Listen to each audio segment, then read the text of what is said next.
experiencing Unleashed with Chewy on ESPN Radio Winchester, presented by Burl's Termite and Pest Control. Please stand by for your regularly scheduled broadcast and enjoy the show.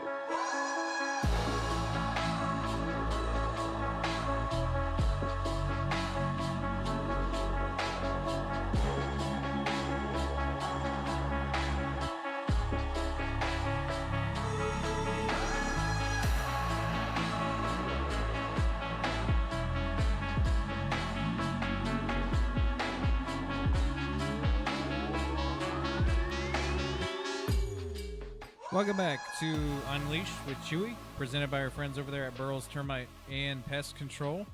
Some of you may have missed the morning show. It's because we did as well. There was a power outage, and so no morning show. So I've dragged poor Joe Abraham onto this show, and we're gonna see if we can make something out of it. So sorry about missing, but you are listening to Unleashed, presented by our friends over there at Burl Termite and Pest Control. Jump in with us this morning on the Hall Furniture Facebook stream if you'd like to get involved. It is up and running. Shout out to everybody in the chat and on the app as well. It is also available on iOS and Android. You can head on over there and listen. But for anybody else, jump in with us this morning. How are you, Joe Abraham? This is a unique day for us. It's been an interesting day. It's been a long day. I didn't realize how much time the morning show took up, and then how it launched us into the day. Mm-hmm. Right? And I don't know if it's just because I wasn't all hyped up on Loco coffee or pre-workout after the show, or just having fun. But man, we just sat here in the dark waiting for the power to come back on. And once it did, it was like, okay, I guess we'll get some work done. And we've literally not moved from our spots since that time. It's made erroneously slow is how I would describe the day. I wonder if everybody else around town's day has been dragging because they didn't get the starting lineup. Maybe. Brett seemed to be he was itching for it, literally. Literally. He literally said. So he texted me 3 after the top of the hour, and he's like, "Is the power out? What's going on? Are you guys not doing a show?" Yeah, it was so. But anyway, we are present now, and I'm sure you had some things you wanted to talk about on the morning show. You and Rob were going to get into it, apparently, but I don't know. So Rob and I texted a little bit yesterday. Normally, we have stuff that we want to get into regarding Tennessee or the SEC or all the things. And he was like, man, I really don't have anything new. So what I was going to do is ask him kind of some interesting questions about his history. Like what was his first sporting event that he remembers going to, and kind of just talk to him about his background, because he's such a sports fanatic, right? And we all kind of get into it in different ways. And then there's people like you who don't. And so what is the difference between Rob's childhood, my childhood, and your childhood? I didn't have a choice in the matter. I literally was born, and I have pictures of me in my crib at the hospital wearing Yankees gear with a Browns football or a Browns blankie, or from day one I was initiated into sports fandom. And Rob's family, they're very unassuming. It's not like my dad was a coach and did some things around the sporting world. He got into sports radio. Rob's family, I don't know if they did or not, so I want to know how he got to be such a sports fan. But we'll have to ask him that next time we see him, I suppose. Yeah. I'd be interested to see where he lands. He doesn't strike me as someone who would be forced into it. You know what I mean? Yeah. Well, and you wouldn't see him outside of the fact that he's always wearing a cool sports hat and sweater and stuff like that. But you wouldn't see him and just think fanatic, But he is. So it is kind of interesting. It is kind of funny. I got some new pre-workout. I haven't tried it yet. You called it Mr. Hyde. It's called Mr. Hyde. I didn't name it that. Oh, right. It's called Mr. Hyde. Mr. Hyde Signature. It's for anybody who's wondering, it's blue raspberry. Are you a blue raspberry fan? It's not my favorite, but I'll take it if they have it. You know, So- it depends on what it is. You know what I mean? Yeah, I love blue raspberry. We went down to the Braves game over the weekend, and we stopped at a gas station, and they had the blue raspberry only Sour Patch Kids. Yeah, Really? yeah. I didn't They even know had they did that. Yeah, they had like the strawberry bag, and then there was a blue raspberry bag, and then there was just a regular bag. And I got me a bag of the blue raspberry and hammered that thing. I love blue raspberry, so I'm hoping that this doesn't ruin the fact that I love blue raspberry. But Chewy, there's some things in here that I don't know what these things are. I'm not sure whether they're good for me or not. Okay. Do you know what niacin is? Niacin? Yeah. No, I don't. Sounds like it causes cancer. Yeah. Here's their strength matrix. They've got the strength matrix is made of beta alanine, creatine monohydrate. Yes, please. Which I didn't know that creatine was in this. I already take regular creatine, so I'm just So you're doubling it up. I like it. So you better be getting more water. In I you. like it.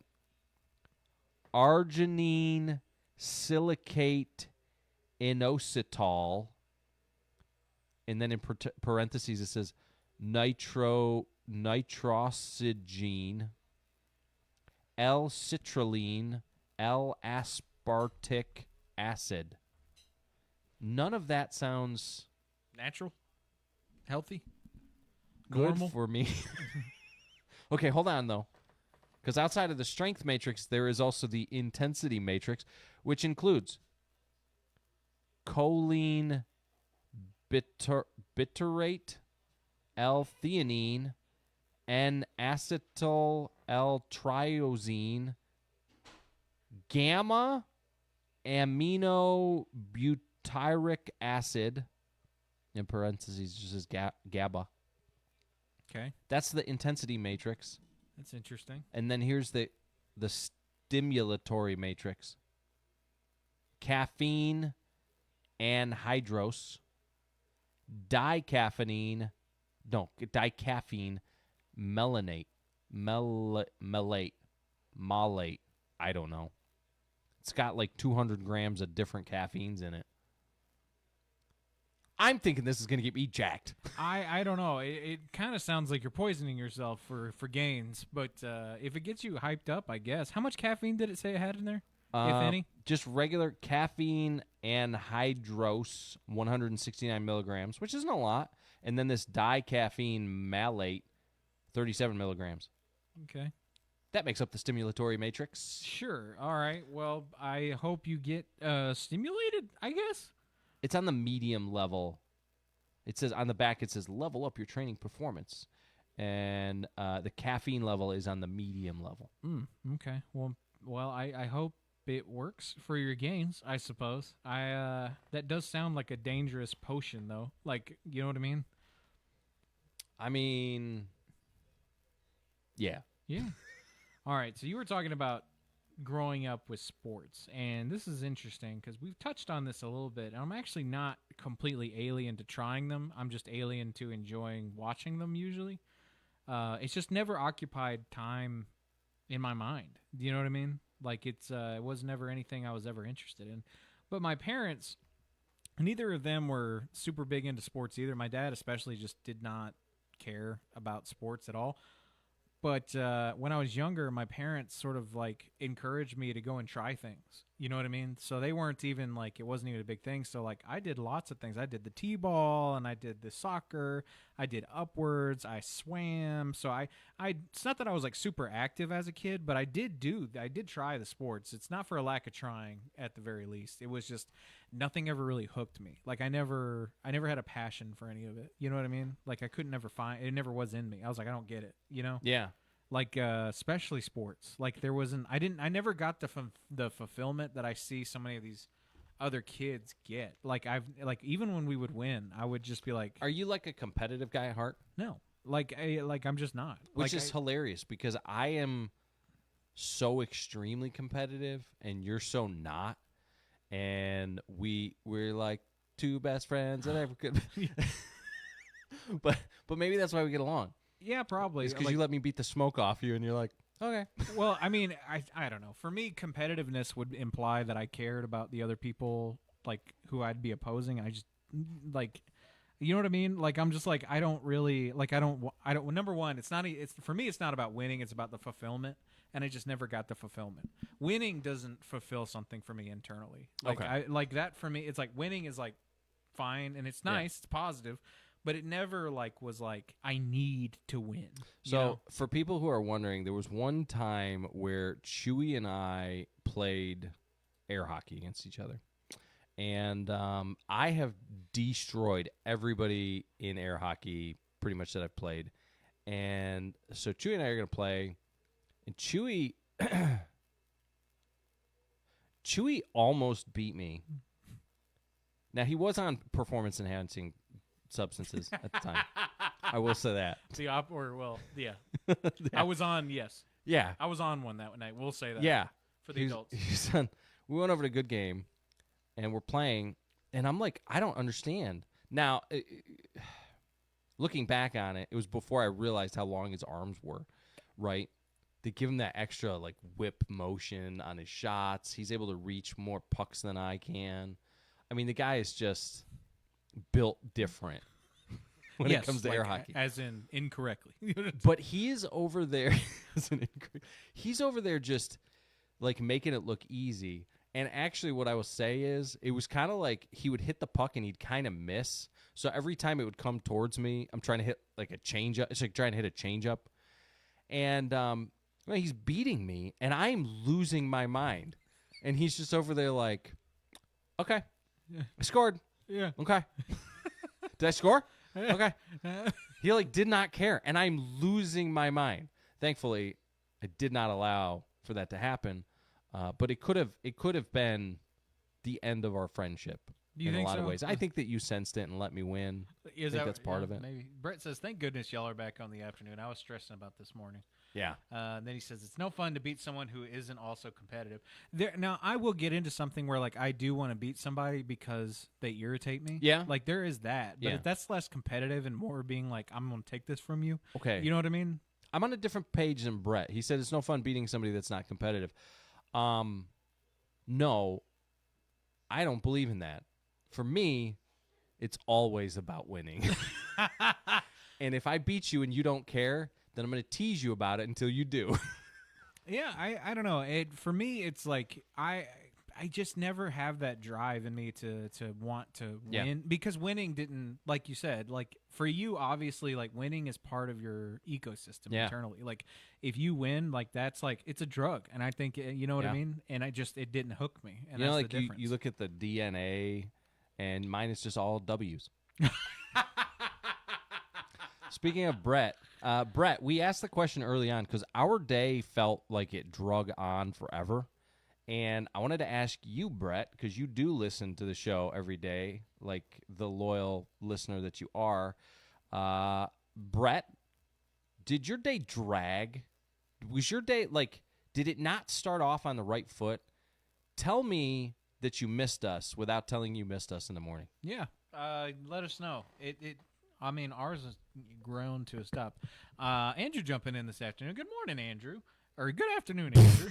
Good morning, Andrew. I'm so used to saying that. I'm sorry. Brett says, winning means absolutely nothing when the other person doesn't care that you beat them. So that's an interesting flavor, a different flavor of competitive. Interesting.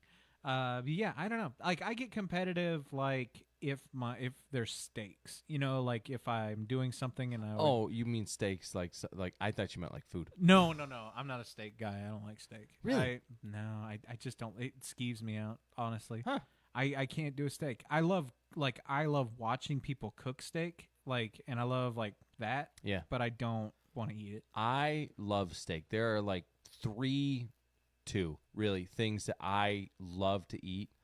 One being snow crab and two being steak. 3 would be pasta mixed with snow crab and or steak. Now snow crab pasta. Yeah. Now that you could probably make a pretty badass dish with that. Yeah. Or like I like shrimp with the pasta. Yeah. So you're like a bug guy. That's not that's a bug gnarly. guy.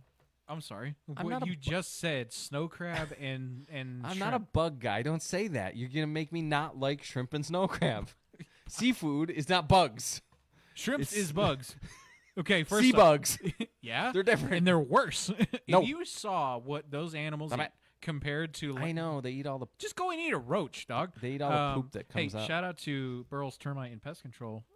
They kill the roaches, and then Joe Abraham can go and put it in saute them. You telling me that you're going to sit there and tell me that you're going to get a half a bite of bug meat dipped in butter, okay, from your stupid snow crab, and you're not willing to at least just try one cricket? Explain to me the logic there. It's the texture. All right, I'll give you that. I knew you would. Brett, jump back in. See? Oh, okay. I get what game you're playing. Yeah, that's funny. Brett Crabtree says it didn't really drag. It was something just wasn't right. Something was off all day, and it didn't start off the right way. I guess it's kind of the same with us. Yeah. We immediately were just sitting on the couch in the dark, and we're like, well, I guess we'll start brainstorming. What do so we we do just with started ourselves? writing stuff. Yeah, it was brutal. It was interesting. We were just like, should we go home? Like, I don't know what to do with my hands. I don't know what we're supposed to be doing. It was interesting. Man. Well, when growing up for you though, when you say it wasn't a choice, like, do you even remember saying I want to play t-ball or anything like that, or do you just have memories of you playing sports? No, I don't even remember how that came along. The only sport I remember asking to play was hockey. And hockey's very expensive. So I think there was a time where I asked to play lacrosse. I never wanted to play soccer, but I think that stemmed from my father being like, soccer is not, I don't know, he didn't like soccer. Okay. I don't want to He's say just anything. sort of old school. I don't want to say anything bad about soccer because I don't have a problem with soccer, and I don't want people to have a problem with me that like soccer. I'm just not going to draw that line in the sand. I got enough people pissed at me all the time anyway. I don't need to piss off soccer people. But he's not a big soccer fan. He thinks that it's like a European sport or something. Be mad at him. He's on at 10, by the way. Yeah. If you guys want to listen. Yeah. You can call him and complain to him. So everything that you're mad at me about that's wrong about me, you call in his show and you complain to him about it. Yeah. No, I grew up, he coached football, so I grew up around football, and I just idolized those guys, right? You're a little kid, and you just... Those were your heroes. Yeah. You're like, I want to be like that. Yeah. Yeah. Other sports, I mean, it was just always about competing. I was always wanting to compete in something. Let me ask you this then. You talk about childhood heroes, and I think it'd be, since we're on the topic of comparison with that, I am curious, like, when you were a kid, who were your heroes, both fictional and real? Like in your spirit, who did you look up to? It's weird because from as young as I can remember, I was always a Batman guy. Really? Yeah, and I don't know what that comes from, right? You never made the choice. No, I don't remember making the choice between Batman and Superman. I don't remember falling in love with the color black. It's just like that. From a young primal age, your brain was just like, well, that's who I am. Yeah. You know what I mean? Yeah, I get it. I connect with did that the guy. same stuff. Yeah. With who, though?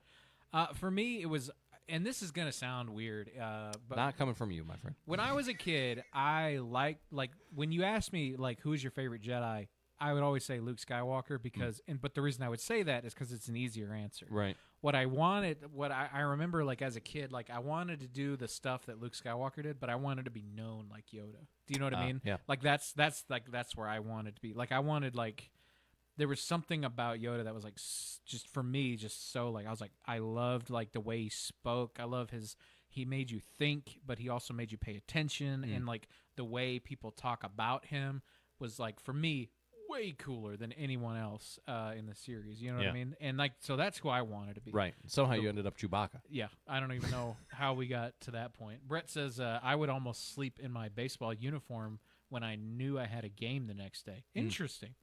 I was a soccer guy, and I remember doing the sport, and I think my dad coached one year, and we were the Power Rangers, but I think we weren't allowed to use that, so we just called ourselves the Rangers. And the y'all named yourselves? Yeah, we did. He was my dad's not a coach and he's not a sports guy. He's like, well, what do you guys want to name yourselves? And we were like, so we're a group of little boys. Dude, that's way cooler than being like, I don't know, the Yankees or something. Exactly. Like that. We're the Power Rangers. Seriously, we would roll up to places and it'd be like, all right, and coming out of the field, here's the Brave going against the Power Rangers. And we were like, Like we were way cooler because the other kids were like, "How'd you get that name?"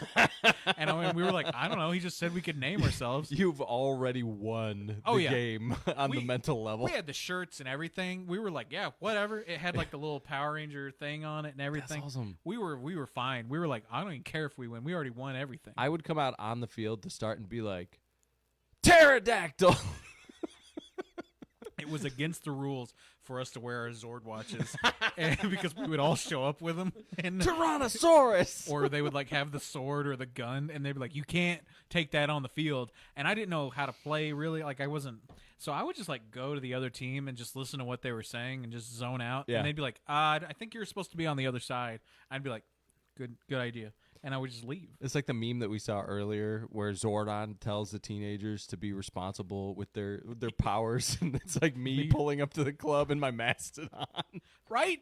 I'm just saying. You didn't tell me that you don't have a rolling saber-toothed tiger and you're not going to take that to Walmart. Okay, so back in the day, because I love the color blue, right? Blue Ninja Turtle, blue Power Ranger. Now looking back, I look at Billy and I'm like, Billy was the biggest dork. He was the dweeb. Yeah, and so I feel like on a mental level, I connect mostly with the Red Ranger, right, the leader, or even the Green Ranger at this point in time, where he's like there's a kind of that dark side to him. Plus, he pulls all the chicks, but then I look at the Black Ranger, and I'm like, Black Ranger's cool. It's way cooler. Yeah, his gear is awesome. I'd like to see you do the what did he call it? Where he would dance and do kung fu at the same time. Do you remember what I'm talking about? Yeah, I don't know. Hold on, Katie might have it. It's not called dance fu, but it's like something like that. Oh, it's dance fighting. I don't know. But he would do it. Like people forget, he would get on there. Yeah, it's 2 words. That's like they come together for one. It's like I can picture the scene. Is what it is. I can picture the scene because he was dancing throughout the entire show. Yeah, that was like his shtick, was he would dance, and he did. I remember. I don't know why, but it stuck out. I think because it was so goofy. Yeah, because you could tell like the difference between the American shot stuff and the Japanese shot stuff. Yeah, where like the Americans are like all like a bunch of multicultural friends standing around, all pretending like, yes, of course, we all have these unique powers. I never realized how racist that show was either till I became an adult. Yeah, it got a little weird. If you like look at it in hindsight, you're like, they were basically saying, well, what color are you? And now you're going to be doing this. Red-blooded American is going to be the white kid. The Yellow Ranger. The Yellow Ranger. Let's go Asian. Yeah, seriously. Like I'm honestly. The Black Ranger. Yeah. Now, what were we doing? Aside from that, show's still kick-ass. Okay. I mean, I can go back and just watch it, and just that moment, like I'm getting goosebumps now thinking about it. Right before, you know, that little music cue, that like right before they do the thing, Dude. and you're like, you knew it was about to go down. So I remember sitting there and watching. Like as it was happening, watching the Green Ranger become the White Ranger after he had lost his powers and he was the coolest one, and you're like, man, that sucks. And then bro rolls out as the White Ranger. I mean, my friends and I the next day at school, we lost it. Do you know that gif of Joe Rogan and the other guys going, oh! It was that when the White Ranger came out, everyone, yeah. Oh! He takes his helmet off and it's him, and we're like, oh my gosh, that was getting goosebumps thinking about that, dude. Cinema at its finest. I'll be honest with you though. You know who I actually really like the most? Gold Ranger. I like gold and pink because Kimberly. I could see them, but no, I was always a Gold Ranger. Really? Because he could still have the black accents, but he had the gold trim on Yeah. everything. Mine was purely aesthetic. Like I thought Billy was the coolest, just because he was like my dad. Like he would dress like my dad, and I was like, that's what my dad would do. Yeah. So that's probably the coolest one. Yeah. So speaking of my dad, but you can imagine psychologically, we were a pretty good soccer team. And I think that's why, because we were like in the back of our heads, like, you know, you guys won winning. games? Yeah, Really? Oh yeah. Like we were, and you running around out there like a dinosaur every time. We lost less than we won. Like I remember going to Pizza Hut a lot. All right. You know what I mean? All right. That's probably why I Your love dad's pizza so over there much. like some mad scientist soccer coach. And he's just sitting there like, because I guarantee if we could ask my dad now, he'd be like, dang. Like, he probably is just as shocked as everyone else that we won. But I think it was a psychological advantage. Yeah. You know what Probably. I mean? When we got out there, what were we doing? We weren't playing soccer. We were the Rangers. We were Right. getting together and we were Fighting evil. Exactly. And we were winning too. Also, I witnessed testicular torsion, and that was the worst. What thing is that? So that's where they twist on the inside of the holder of the sack. When you were playing soccer, you witnessed this? A little kid, he was on his knees because he was the goalie, and another kid slid with his foot into that child, gave it to him on the field. And That's why you never played soccer anymore. after that, I was like, you know what? I think this game's a little overrated. We can play Power I don't want to be a Power Ranger anymore, Zordon. I didn't even know this was possible.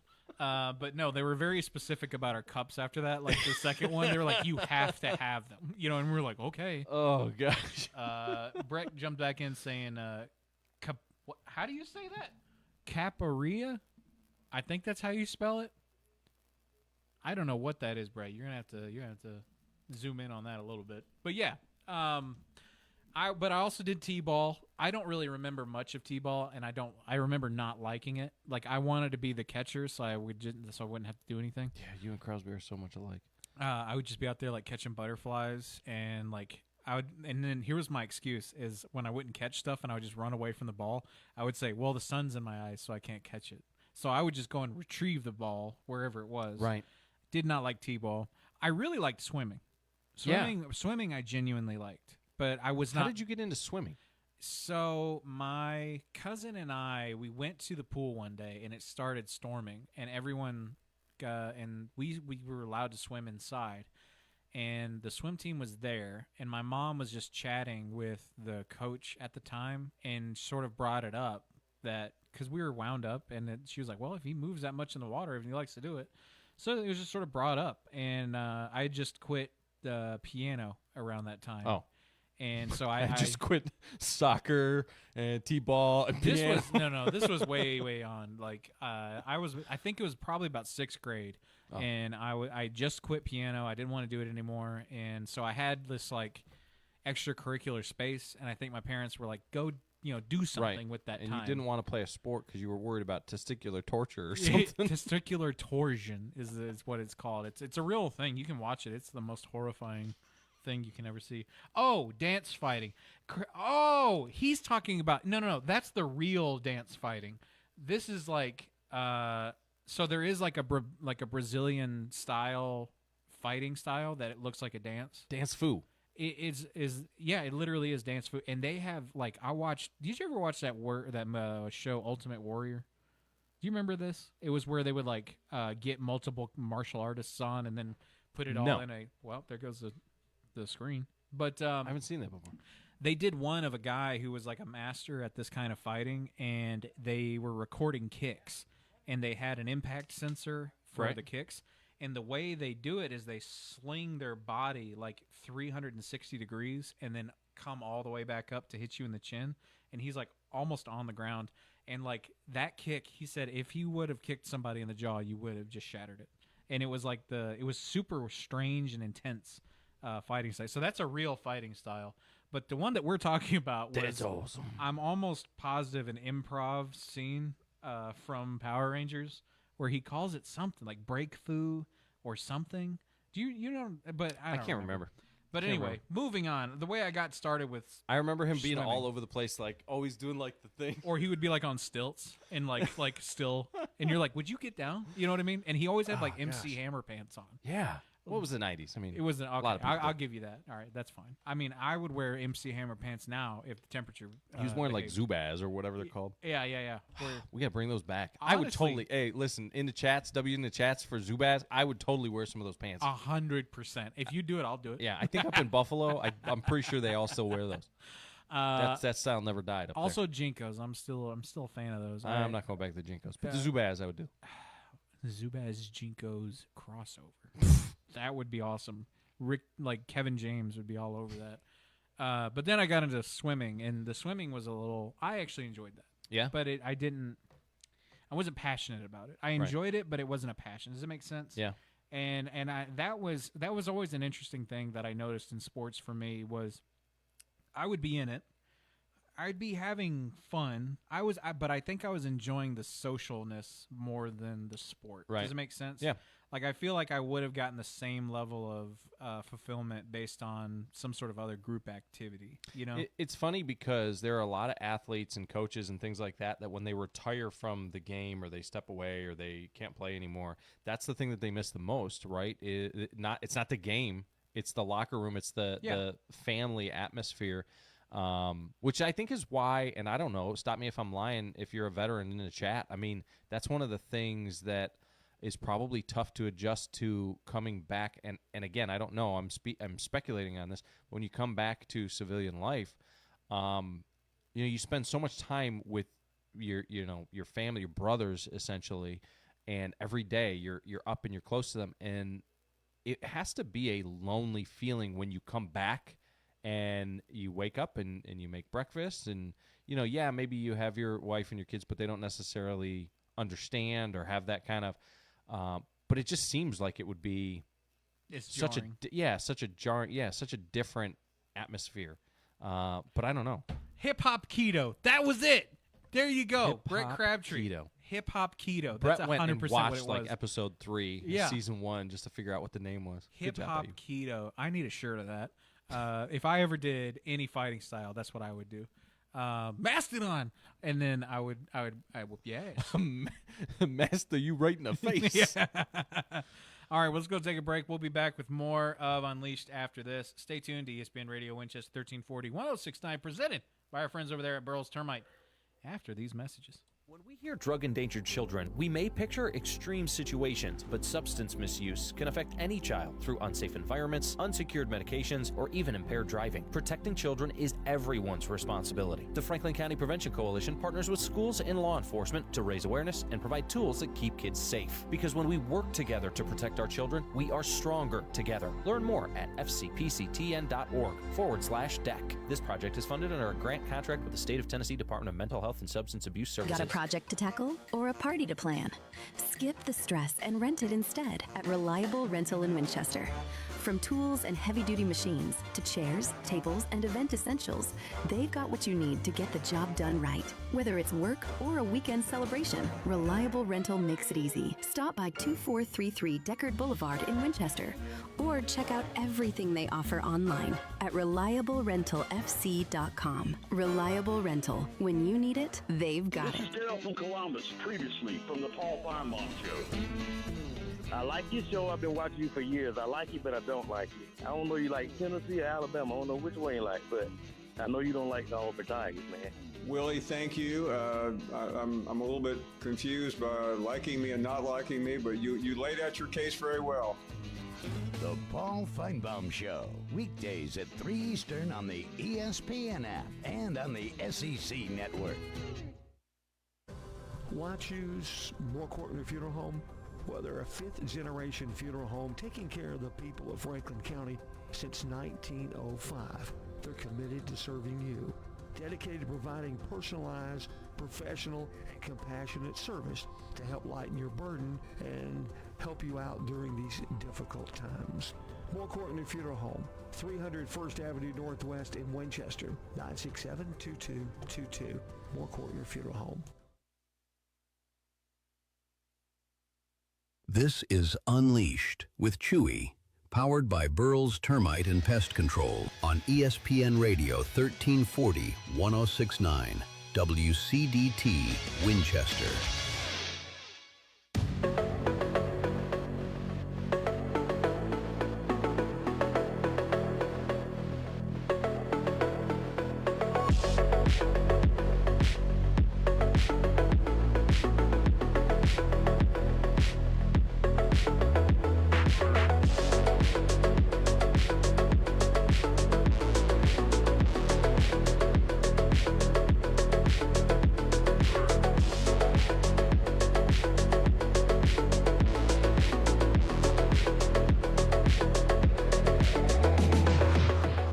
Welcome back to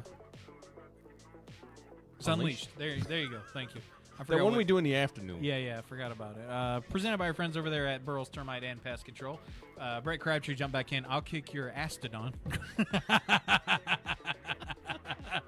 That's exactly what he says right before it happens. I would listen, they need to do the Last Ronin. They need to do that for Power Rangers if they haven't already. Maybe they already have and we missed it, but dude, a Power Rangers, imagine a sci-fi Katana or something. Dude, you remember the that? White Ranger?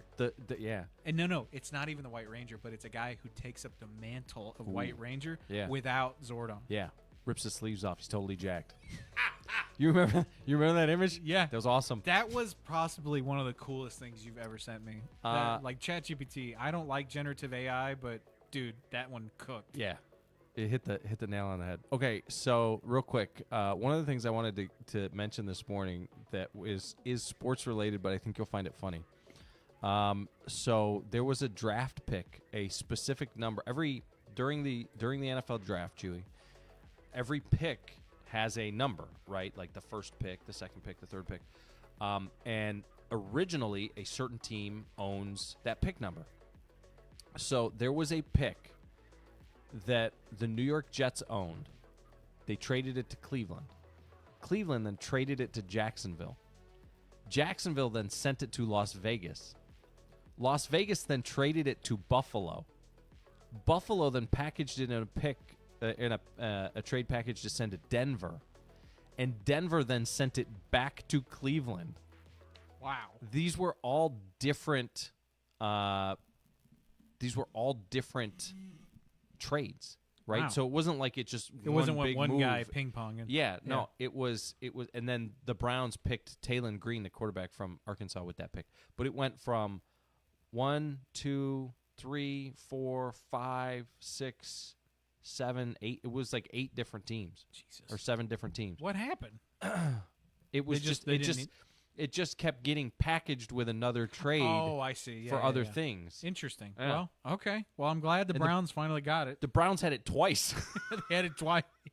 Could you imagine? Like you're like, all right, we'll put this with that, and then we want to see it again. Yeah. And then at the end, they're like, actually, send it off. It got boomeranged back to them. Anyway. And watch. I guarantee you that whoever they pick there is going to be really good too. Yeah. So and that's the funny part where it's like if they missed it the first time. Yeah. It's still. There you go.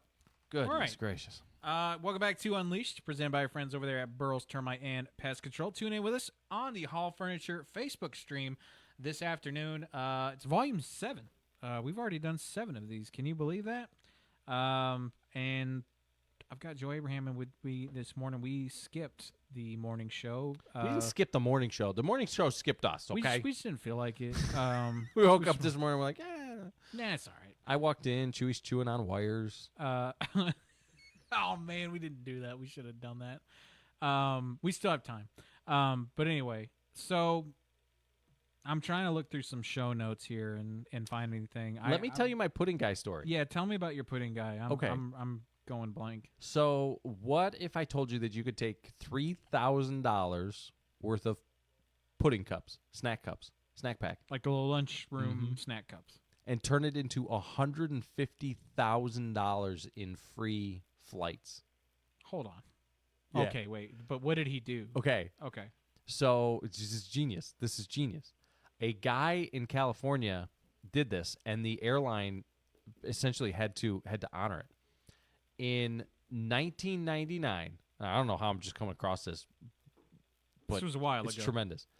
In 1999, David Phillips, who is a civil engineer, saw a promo for 500 airline miles per barcode. Now, I don't know, when I say per barcode, I don't know exactly what it was. I think it was products in a certain category or something like that. So he found the loophole and got the cheapest product that kind of qualified for it that he could. And it turned out to be these pudding cups. So he bought 12,000 pudding cups. He was driving all over the place to get these pudding cups all over California. And Then now he's got to figure out. So he's got 12,000 pudding cups. He's got to send the coupons in, right? But he can't figure out a way. He can't peel 12,000 pudding cup barcodes. So he takes them to the Salvation Army, and he tells the Salvation Army that he will donate the pudding cups to them if they simply remove the barcodes and give them back to him. Oh, my God. This guy's a genius. He ended up with 1.25 million miles. It cost him $3,000, and he ended up with $150,000 in airline flights. Okay, let's do the math on that then. So 3,000, and it basically costs. So he made a profit from that, and he probably is still flying to this day, I assume. So yeah, so okay, he was a 35-year-old civil engineer at UC Davis. He saw a Healthy Choice promotion offering 500 frequent flyer miles for every 10 product barcodes mailed in. Double the miles if you sent them in by May 31st, which was only 3 weeks away. So he ran the math on it, right, because he's a civil engineer. Right. And he found the cheapest qualifying product was a Healthy Choice individual pudding cup at the grocery store, which is 25 cents a pop. So for $2.50 of pudding, every $2.50 he bought, he could get 1,000 airline miles. Oh, my God. And the airline valued those miles at $20 a pop. So $2.50 turned into $20 a pop for the airline. Holy crap. So he got in a van with his mother-in-law, apparently, and cleaned out 10 different grocery outlets from Sacramento, stacked up 12,150 pudding cups, and he went around telling cashiers that he was stocking up for Y2K. So yeah, he called the Salvation Army, said he'd donate everyone if they peeled the labels first. They agreed. He kept the barcode. Salvation Army fed people with $3,000 worth of pudding cups. He claimed an $815 federal tax deduction on the donation. And then he mailed the barcodes in, and he waited. 2 months later, after everybody was telling him he got scammed and all the things, a giant package arrived, paper certificates worth 1,253,000 frequent flyer miles, a lifetime A Advantage Gold status at American Airlines, and $150,000 worth of flights. Wall Street Journal actually put him on the front page in January 2000. Over the next 5 years, he and his entire family flew to 43 countries. 43, nice. And the net cost after the tax write-off and everything else was $2,325. So basically, for $3,000, fly for the rest of your life. That's what he did. He paid $50. They said he pays $54 per country that he visited over the next 5 years. Oh my gosh, though, that's insane. Yeah, you can't even get a plane ticket for $50. Now apparently they made this into a movie, an Adam Sandler movie. Oh, okay. Punch Drunk Love. That's what Punch Drunk Love is about? I guess. Interesting. Well, I have something here similar. You talking about this brought this up. So in the 90s, there was a promotion for Pepsi points. I don't know if you remember this, but there were commercials about this too. Okay. And this led to a court case where basically they. I feel like I do remember this. Yeah. Go ahead. So you would do the Pepsi points and you would get this, and then you could turn it in for prizes. And, your bottle caps had like things on it. Yeah. Yes, exactly. And there was in the commercial, there was one point where it had 7 million Pepsi points, a Harrier jet. Okay. Now, was that actually 100% serious? Maybe, maybe not. But one guy saw that, and he did the math, and 7 million Pepsi points for a Harrier jet, that's a steal compared to how much they actually cost. Right. So he did it. Yeah. And he went and got 7 million Pepsi points. And so listen to this. What happened? Well, a guy named John Leonard said, "Bet, I want the jet." And instead of drinking millions of soda, he found a loophole. He bought Pepsi points directly, which was allowed in the rules, and sent Pepsi a check for $700,000 and then asked for the jet. Pepsi replied with the fact that it was an obvious joke, and a judge ruled that no reasonable person would think that Pepsi is giving away a fighter jet, so Pepsi didn't have to deliver. And then he took it to the Supreme Court. Yeah, that's BS. Yeah, that's what he did. And then after the lawsuit, they changed the Pepsi points to like 500 million or something. They didn't take it. They didn't cut it out of the commercial, and they just increased the point amount. Took it up there, but a judge also ruled that this is clearly hyperbole. No, and no I don't reasonable. agree with that these days. He even said that he would be willing to basically take a decommissioned Harrier jet, just the hull of the Harrier, and then he'll say he'll put it to rest. And then they still said no, which I think is fair, decommissioned That's Harrier garbage. jet. But for who are these judges, and why did they screw this guy out of his jet? I agree. But that's what that brought me, because I remember the first time I heard this, I was like, that guy didn't get he paid 700 clams for a jet, okay, and he didn't get it. If anybody else in the chat has a Harrier jet, feel free to drop it off garbage. the station, because I want one too. You can't say that. Anybody in their right mind or anybody. Listen, it's their promotion. He didn't come up with it. That's what I'm saying. And now, okay, so the problem was that it wasn't. What it says here is it was not legally binding. A commercial. What their argument was, a commercial is not legally binding. Bro, it convinced him to go out and pay $700,000 for their product. He shouldn't have sued for the Harrier jet. He should have sued for damages, because I think that would have been better. But yeah, basically that's all that happened. It fizzled out, and it's not super satisfying. I know everyone wants to hear eventually he got his jet and it's in his backyard now, but no. Dude, what the heck do you do with a Harrier jet anyway?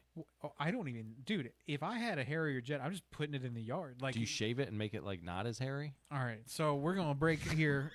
Move on to another break here. Stay tuned with more of Unleashed with Chewy, presented by our friends over there at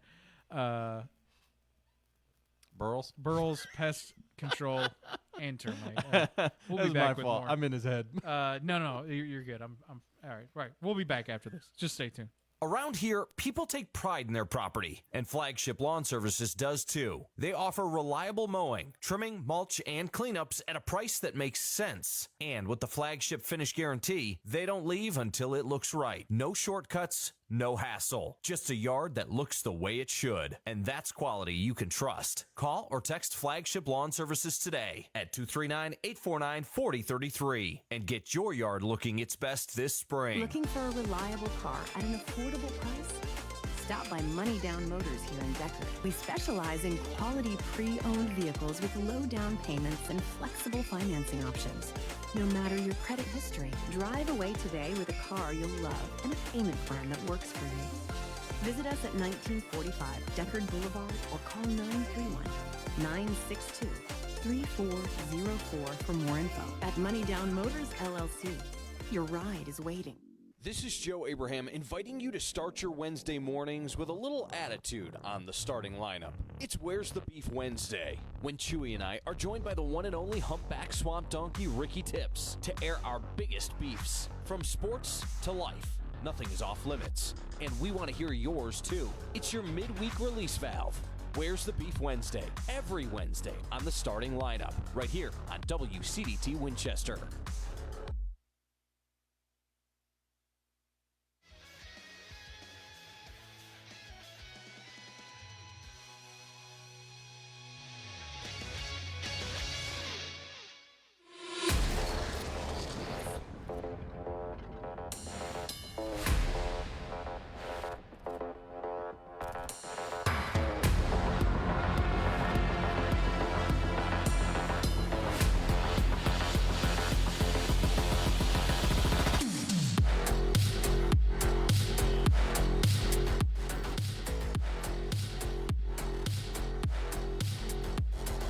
Welcome back to Unleashed with Chewy.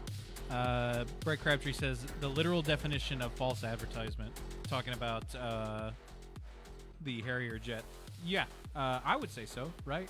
But anyway, Remember when they got Red Bull got sued because people thought that you actually get wings when you drank it? Well, okay, so you're bringing something up. I have this. When you were asking this, I looked it up and I was like, what are some other like weird lawsuits? And the one that was like brought up was the hot coffee and the McDonald's lady. Yeah. Now that one, I went back and watched a lawyer who reviewed that case. Turns out McDonald's hired people to do bad PR for this woman to make her look foolish. Turns out in the lawsuit, she had third-degree burns on her thighs that melted her skin together. That's brutal. Yeah, and she wasn't even asking for anything except for like paying like medical bills and stuff. Right. And turns out McDonald's coffee was way hotter than normal coffee. Like, yeah, it was like like dangerous. So it turns out lady was 100% justified, and McDonald's was in the wrong. But they did an underground campaign trying to discredit her. And then if you remember, I remember when that lawsuit went out and people talking about it on like TV, radio, and like that kind of thing. The major narrative was, can you believe this? It's not McDonald's fault, and this is a ridiculous lawsuit. Right. Everybody was making fun of the woman. Yeah. Yeah, I remember this. Like, I remember people being like, can you believe that? You burn yourself with something? And now people were like, well, if I take home a knife from Walmart, am I suing Walmart? You know, and a lot of these false equivalencies apparently were all thought about in a boardroom somewhere while they were doing it. Very interesting stuff. Apparently there's also a Subway foot-long sandwich lawsuit. I remember that. It's not actually a foot long. Yeah, in 2013, someone posted an online picture of a Subway quote-unquote foot-long sandwich, and it was 11 inches long. Internet did what it did. People started measuring their sandwiches. Phrasing? Go figure. Yeah. Wasn't as big as they said it was going to be. How many times? Hey, let us know. I'm sure that's never happened to anybody else, but how many times is that? So, not saying that I can relate, but yeah. My point being is everyone started measuring their things, and it turns out that this was not a fluke, as it says. It says the 11-inch long was actually what they call generous for most Subway sandwiches, who average from between 9 and 10. And then a lawsuit, yeah, I know.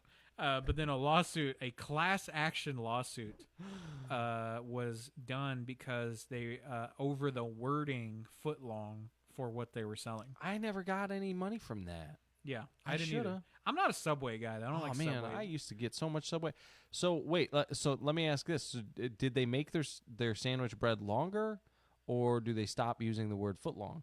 I think they stopped. That's when they stopped using foot long, if I'm not wrong. Unless they still do. $5 foot long. I think this was sort of, they said 2013, so that was also around the time where their mascot got a little handsy. And that was a rough year for them. That was a really bad year. And Subway still hasn't recovered, really, if you think about it. Yeah. Like imagine, like they're basically becoming the next Quiznos. This is brutal. For those, you heard it here. For all 4 people who have been to a Quiznos before. But like Quiznos pretty much just changed to like Firehouse Subs or something like that. I'm pretty sure they're the same place. That being said, I don't like Subway. I don't get it. I have never understood the appeal of Subway. I like sub sandwiches in general. I like Firehouse Subs. I've heard a lot of good things about like Jersey Mike's, Jimmy John's, Firehouse, like that kind of stuff. But I just like sandwiches, and I like me a good sandwich in general. Yeah. Well, see, or are you the type of guy to go like a pizza place and then get one of their subs? You know what I mean?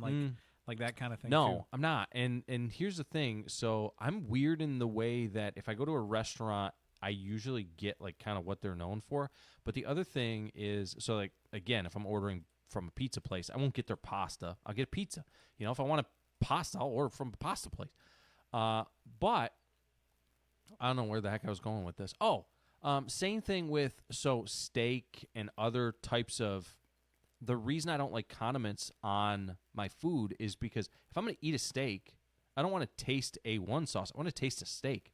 I want to taste, the meat is the thing that you're, that's the whole point. You should be proud of that. You know what I mean? Like that's what the work went into. Little salt, little pepper, and cooked well. Medium Bob's rare. your uncle. Yeah. Here's my question then. First off, actually, isn't A1 that was designed as to hide bad steaks, right? Like that's I what have they no brought it idea. on. I think that the stuff tastes like motor oil. If you like A1, L's in the chat for you. Is that a thing? Can we do that? Well, I got a worse one for you. I had a friend who would order. He would try and Don't tell me order he puts rare. ketchup on. Yep. He would order. He would order a rare steak everywhere we went. Yeah. And 9 times out of 10, they say, "Sir, we can't. We're not allowed to serve it rare."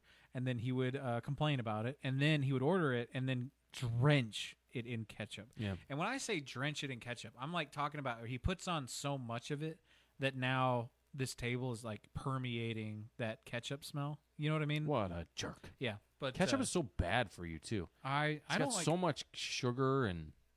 I'm not a condiments guy sugar. either, but that's just because I'm a wuss. So Yeah. I like ranch, but it's got to be fresh. I like peanut butter on apples. Have you ever had that? Yeah. That's that. Peanut butter on anything. I'll eat peanut butter off a spoon all day long. There's a few things I probably wouldn't eat peanut butter off of.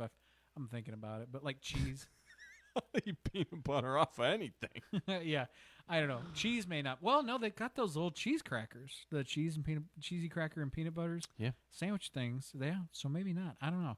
What would you guys eat peanut butter off of? Let us know in the chat here. We're going to jump into the last break here, and then we'll be back at the top of the hour. Hopefully, the library ladies will be jumping in with us as well. And stay tuned. ESPN Radio Winchester's Unleashed, presented by Burroughs Termite and Pest Control. Stay tuned at the top of the hour after this. Hey, it's Chewy, and if you've got pests, you need the folks that I trust, Burroughs Termite and Pest Control. They're right here in the heart of Estill Springs at 101 North Main Street, taking care of everything from termites and ants to spiders and those little critters that love sneaking into your home. Burroughs is family-owned, they're local, and they've been protecting homes around here for years. So don't wait, swing by or check them out over there online at burrowstermite.com. Burroughs Termite and Pest Control, they'll treat you right and treat your home even better. There are all kinds of guys. Video game guys, gym guys, even romantic guys. Let's be honest, not all guys are built the same. We're garage guys, and a garage door moves more than any other part of your home. So when it starts wearing down, the garage guys are here to serve Bedford, Coffee, Franklin, Lincoln, and Moore County with high-quality work you can trust, unlike those unreliable guys. Call Garage Guys today or find them online at garageguys931.com. Garage Guys, built different. A lot of businesses think better advertising means spending more money. The truth is, the most expensive advertising is the kind that doesn't work. When your message is consistent, your category is protected, and your advertising works together across multiple platforms like radio, billboards, and digital, all connected to the teams that Franklin County loves, you actually spend less over time. That's why our partners don't just advertise, they own their space. Learn how smart advertising can save you money with ESPN Radio 1340, 1069 WCDT Winchester. It's time for a local news break from the 931 Go News Center. The Franklin County Rebelettes powered their way to a 12-0 win over Shelbyville Monday night, overcoming windy conditions with a late offensive surge and walk-off home run from Adeline Carter. On a blustery evening at Franklin County High School, early hard-hit balls were knocked down by the wind and turned into outs. But as the game progressed, the Rebelettes adjusted. Carter delivered the biggest swing of the night, blasting a 3-run walk-off home run in the 6th inning, her 6th homer of the season, to cap a 4 RBI performance. 8 of Franklin County's 9 starters recorded a hit, highlighting the balance across the lineup. Maddie Morris made an impressive first varsity start after returning from a serious knee injury during the soccer season. In the 5th inning, she tracked down a fly ball in center and fired a strike home to catcher Alex Hand to cut down a runner at the plate. At the dish, Morris reached twice on well-placed bunts, showing speed and confidence in her return.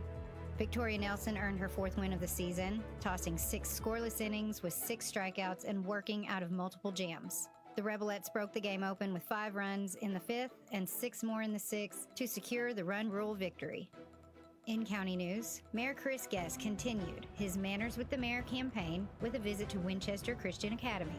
Guest spoke with 3rd grade students about local government, community involvement, and public service, marking the final stop of his county-wide school outreach effort. And the Tullahoma Police Department is asking for the public's help locating Clinton Melvin Brooks, who is wanted for kidnapping, abduction, and aggravated assault. Anyone with information is asked to contact investigator Johnny Gore at 931-455-0530, extension 109.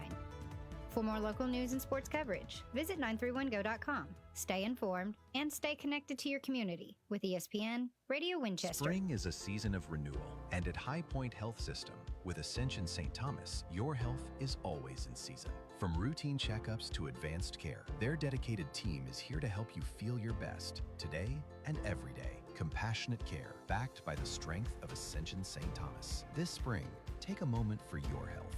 Learn more or find a provider at highpointhealthsystem.com. High Point Health System with Ascension St. Thomas. Caring for you for every season of life. Located at 108 Memorial Drive in Winchester, Oaklawn Baptist Church is a place where families grow, faith is strengthened, and students are encouraged to live with purpose, which is why we're proud to sponsor the Rebel Report. Our mission is simple: introduce people to Jesus and build strong families through God's Word. Join us this weekend for Sunday school at 10 and worship to follow at 11. Learn more online at oaklawnbaptistchurch.org. Got a project to tackle or a party to plan? Skip the stress and rent it instead at Reliable Rental in Winchester. From tools and heavy-duty machines to chairs, tables, and event essentials, they've got what you need to get the job done right. Whether it's work or a weekend celebration, Reliable Rental makes it easy. Stop by 2433 Deckard Boulevard in Winchester or check out everything they offer online at reliablerentalfc.com. Reliable Rental. When you need it, they've got it.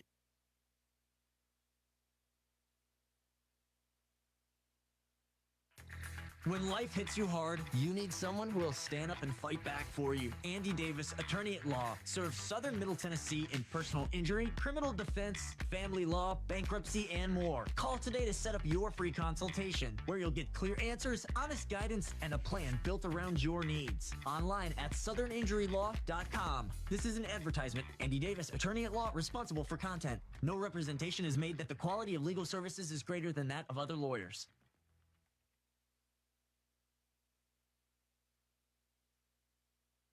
You are now experiencing Unleashed with Chewy on ESPN Radio Winchester, presented by Burl's Termite and Pest Control.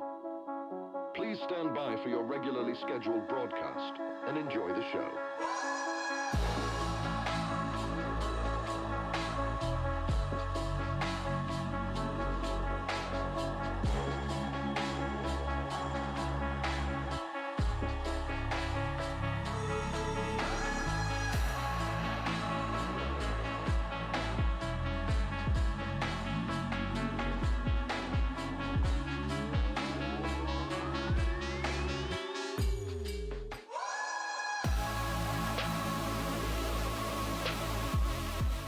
Welcome back to Unleashed with Chewy, presented by our friends over there at Burl's Termite and Pest Control.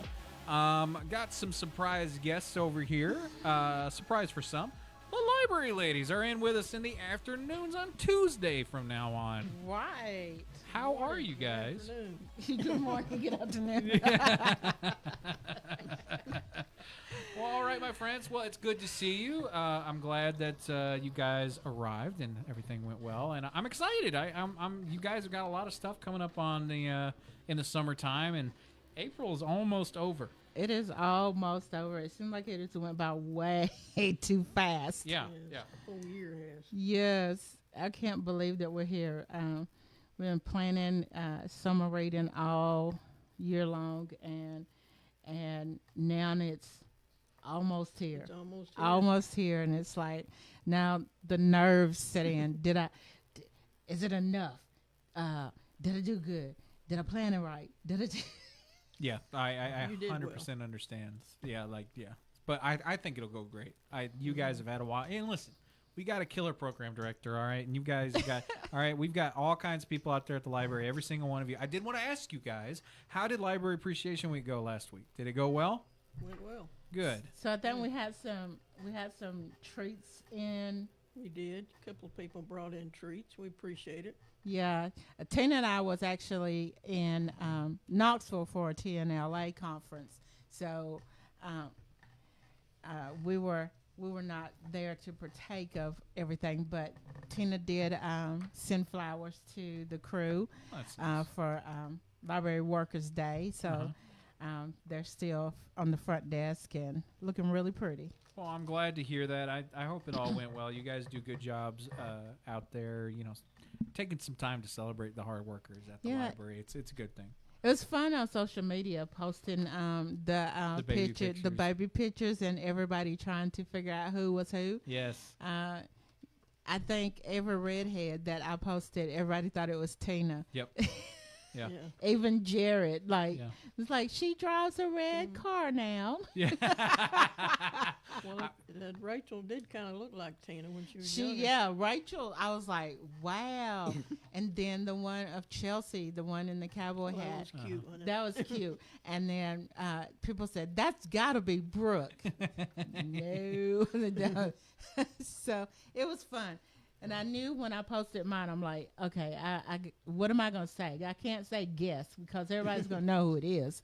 So I was like, okay, just put some words of encouragement for this chick right here. So I gotta tell you, like half of the fun of that one was just reading the comments. You know what I mean? Yes. It's just like all like, and I love the people who are like being polite about it, who are like, I think I know who you know what I mean? Yeah, but then there's the other people who are like, that's who it is, you know, like, and so having that, you guys have a blast up there on your social media. That stuff was a bunch of fun. Did you have a good time with Tina out there doing what you were doing? So it's very interesting. One of the highlights for me was getting to talk to East Tennessee Dino Adventures. Oh Lord! And getting to see up close and personal the dinosaurs. Yeah. So I got to pet a woolly mammoth. Wow. Yes. That was pretty cool. And then there's a new one that's out. I'm not sure which dinosaur it is because my dinosaur knowledge is slim. Oh, you came to the right place. It was a real small one, very spiky. Had like plates on its back? Yes. Stegosaurus. Okay, so yes. So he was there, and he waved at me. He came up and let me pet him. Wow. Yes. Okay, hold on. And now, I'm not asking, is this going to be anywhere nearby here soon?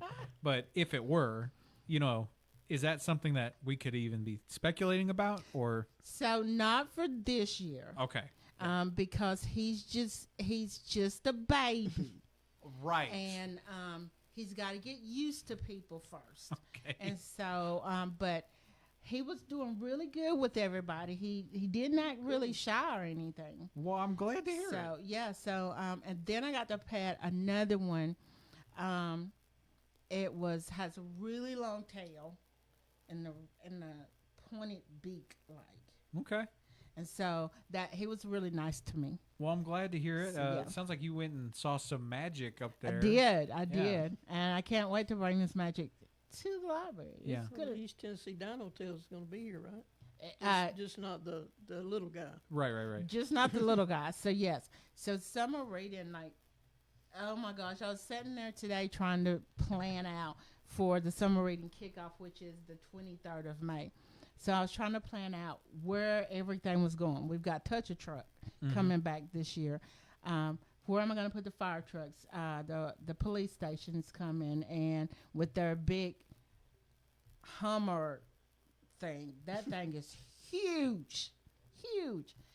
So we've got all of that coming, and then I've got several community partners coming in.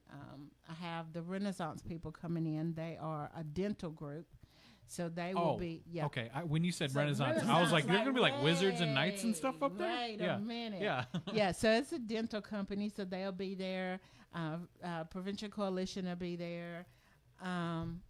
Winchester Head Start will be there. So you get to sign up that day. We've got food free. Let me say that again. Free. There'll be hot dogs and chips and drinks. And then we got the Friends of the Library will be there with popcorn. So, it sounds like a blast. Is what it sounds like. Yeah, it's going to be a blast. I'm looking forward to that. And then of that day, I'm looking forward to Golf on the Go. Golf on the Go. Golf on the Go. Okay. I got to see some of the, I don't know, the golf areas. I'm not big in golf. Greens. Yeah, greens. There you go. That's why Kathy has to be with me because she's so knowledgeable. And so these putt golfs, you get to maneuver it through dinosaurs and dinosaur teeth, and I think there's probably, I want to say 8 to 9 holes that will be there on the 23rd. Wow. So you guys have a ridiculous amount of stuff ready to and just for a kickoff. Yeah. Like that's just the kickoff. That's just the kickoff. Dang. I'm going to have to make a day for that. This will be the back parking lot will be for the Touch a Truck.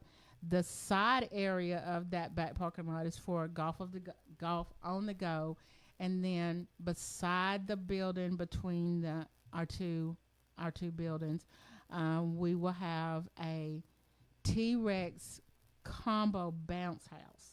Wow. You're okay. Can I get you to plan my celebration of life for me? You know, you know what I mean? Like, because that's dang. I cannot imagine these kids are going to have a blast out there. I hope so. I really hope so. We used to do Wild Out Wednesdays, and I'm trying to take it back to that. Sure. Except on Mondays. Except it's going to be on Mondays. It's going to be Monday Madness. There you go. But yeah, we used to do kickoffs, big kickoffs, several years ago, and I wanted to take it back to that and try to recoup what we lost during COVID. Sure. Because, COVID kind of shut us down for a little while, and I was trying to think, Brooke and I was trying to think, what did we do for summer reading during COVID? We couldn't remember. Did we even have it? Maybe not so much that year because we were closed there for a while. while. Mm-hmm. Right. So we was trying to figure out what we done. So I'm like, I don't know. I can't remember. Well, it's good. You made a good point. It's something I've never even really thought of. Is like you guys. So COVID is now behind us, and we can start doing those things again. That's such a good idea. And come to think of it, yeah, you're right. I don't remember for the past couple of years of there being a kickoff as big as it is, because I remember last year's was a lot of fun. Man, I love like the passports that you guys did like that.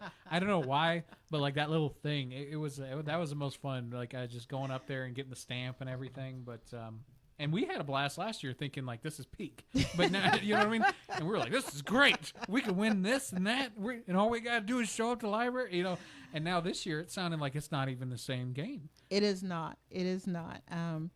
The way it's going to work, we usually we do those big prizes for each level. We'll have Read to Me, Independence, teens, and adults. And usually I go all out buying all these major prizes.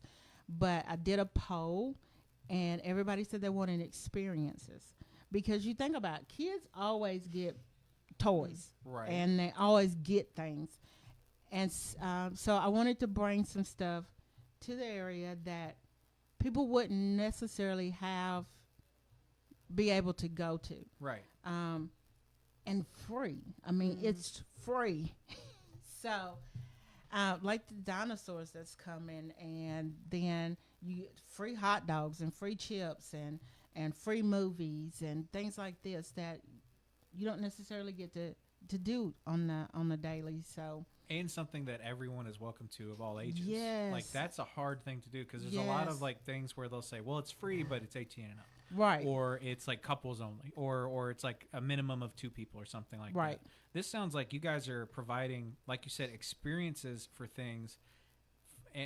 Like, first off, you're making memories is what you'd be doing. You go to these events, and, I mean, talk about you can't get a better deal, especially if you've got a gaggle of children, and you're going to go out and have a good time. They're going to learn something. Mm-hmm. They're going to enjoy the library. They're going to make some memories.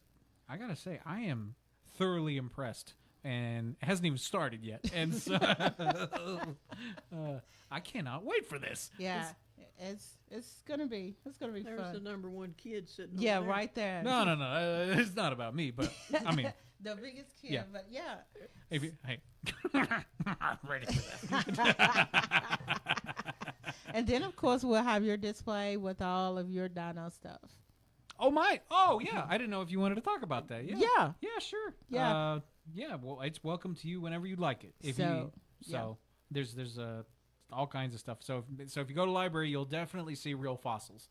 So that we can at least guarantee that, and I'm happy about that. That gives because I remember as a kid, Like the first time I ever saw fossils was on a display like that, and a guy like handed it to me, and I like got to touch it, and it was like that moment. I don't know if you have one of these moments where you realized like it awoke something in you. Yeah. I had it wasn't even like a fancy, I think it was just like a shark tooth.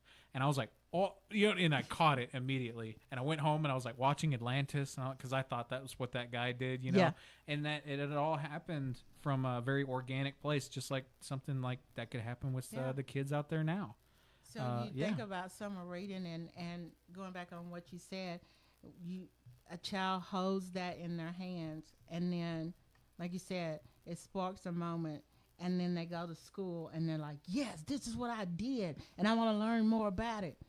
So teaching them in a different kind of format and triggers their brain, and they're like, I want to do that. I want to learn more about that. And then you're at the library, so you can just turn right around and go look at a visual dictionary of something, or talk about. And you guys have all kinds of books on ecology.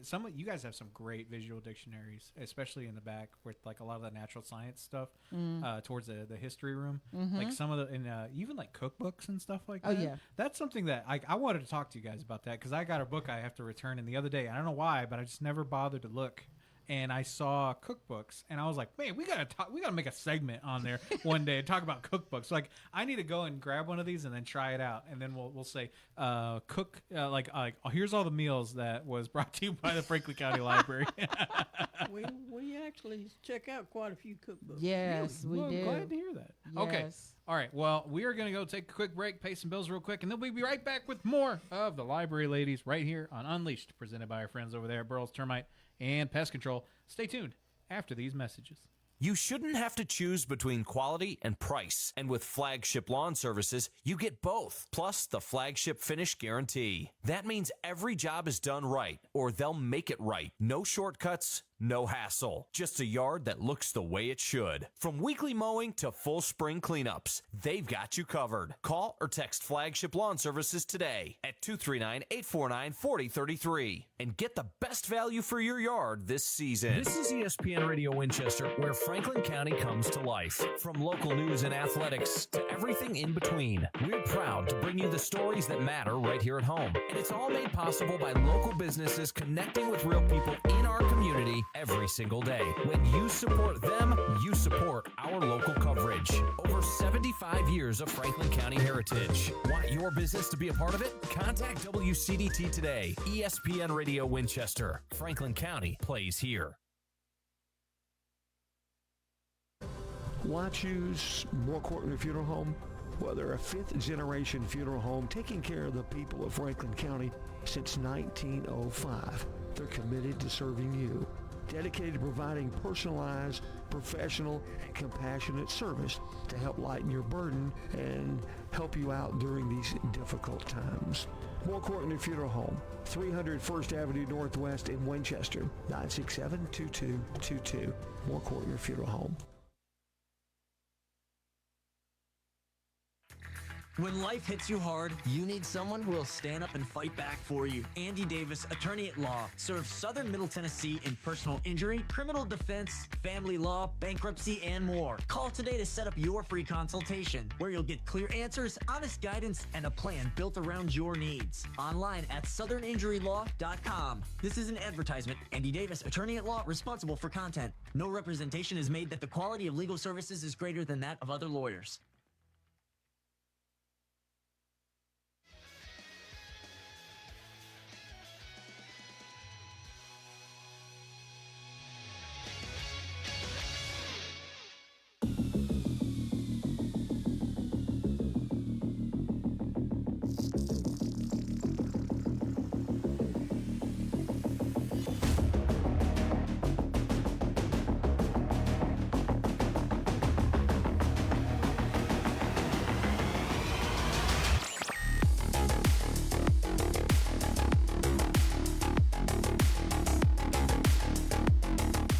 Welcome back to Unleashed with Chewy and the Library Ladies this afternoon, as they will be going forwards on Tuesday from 3 to 3:30, or just whenever we get tired of talking.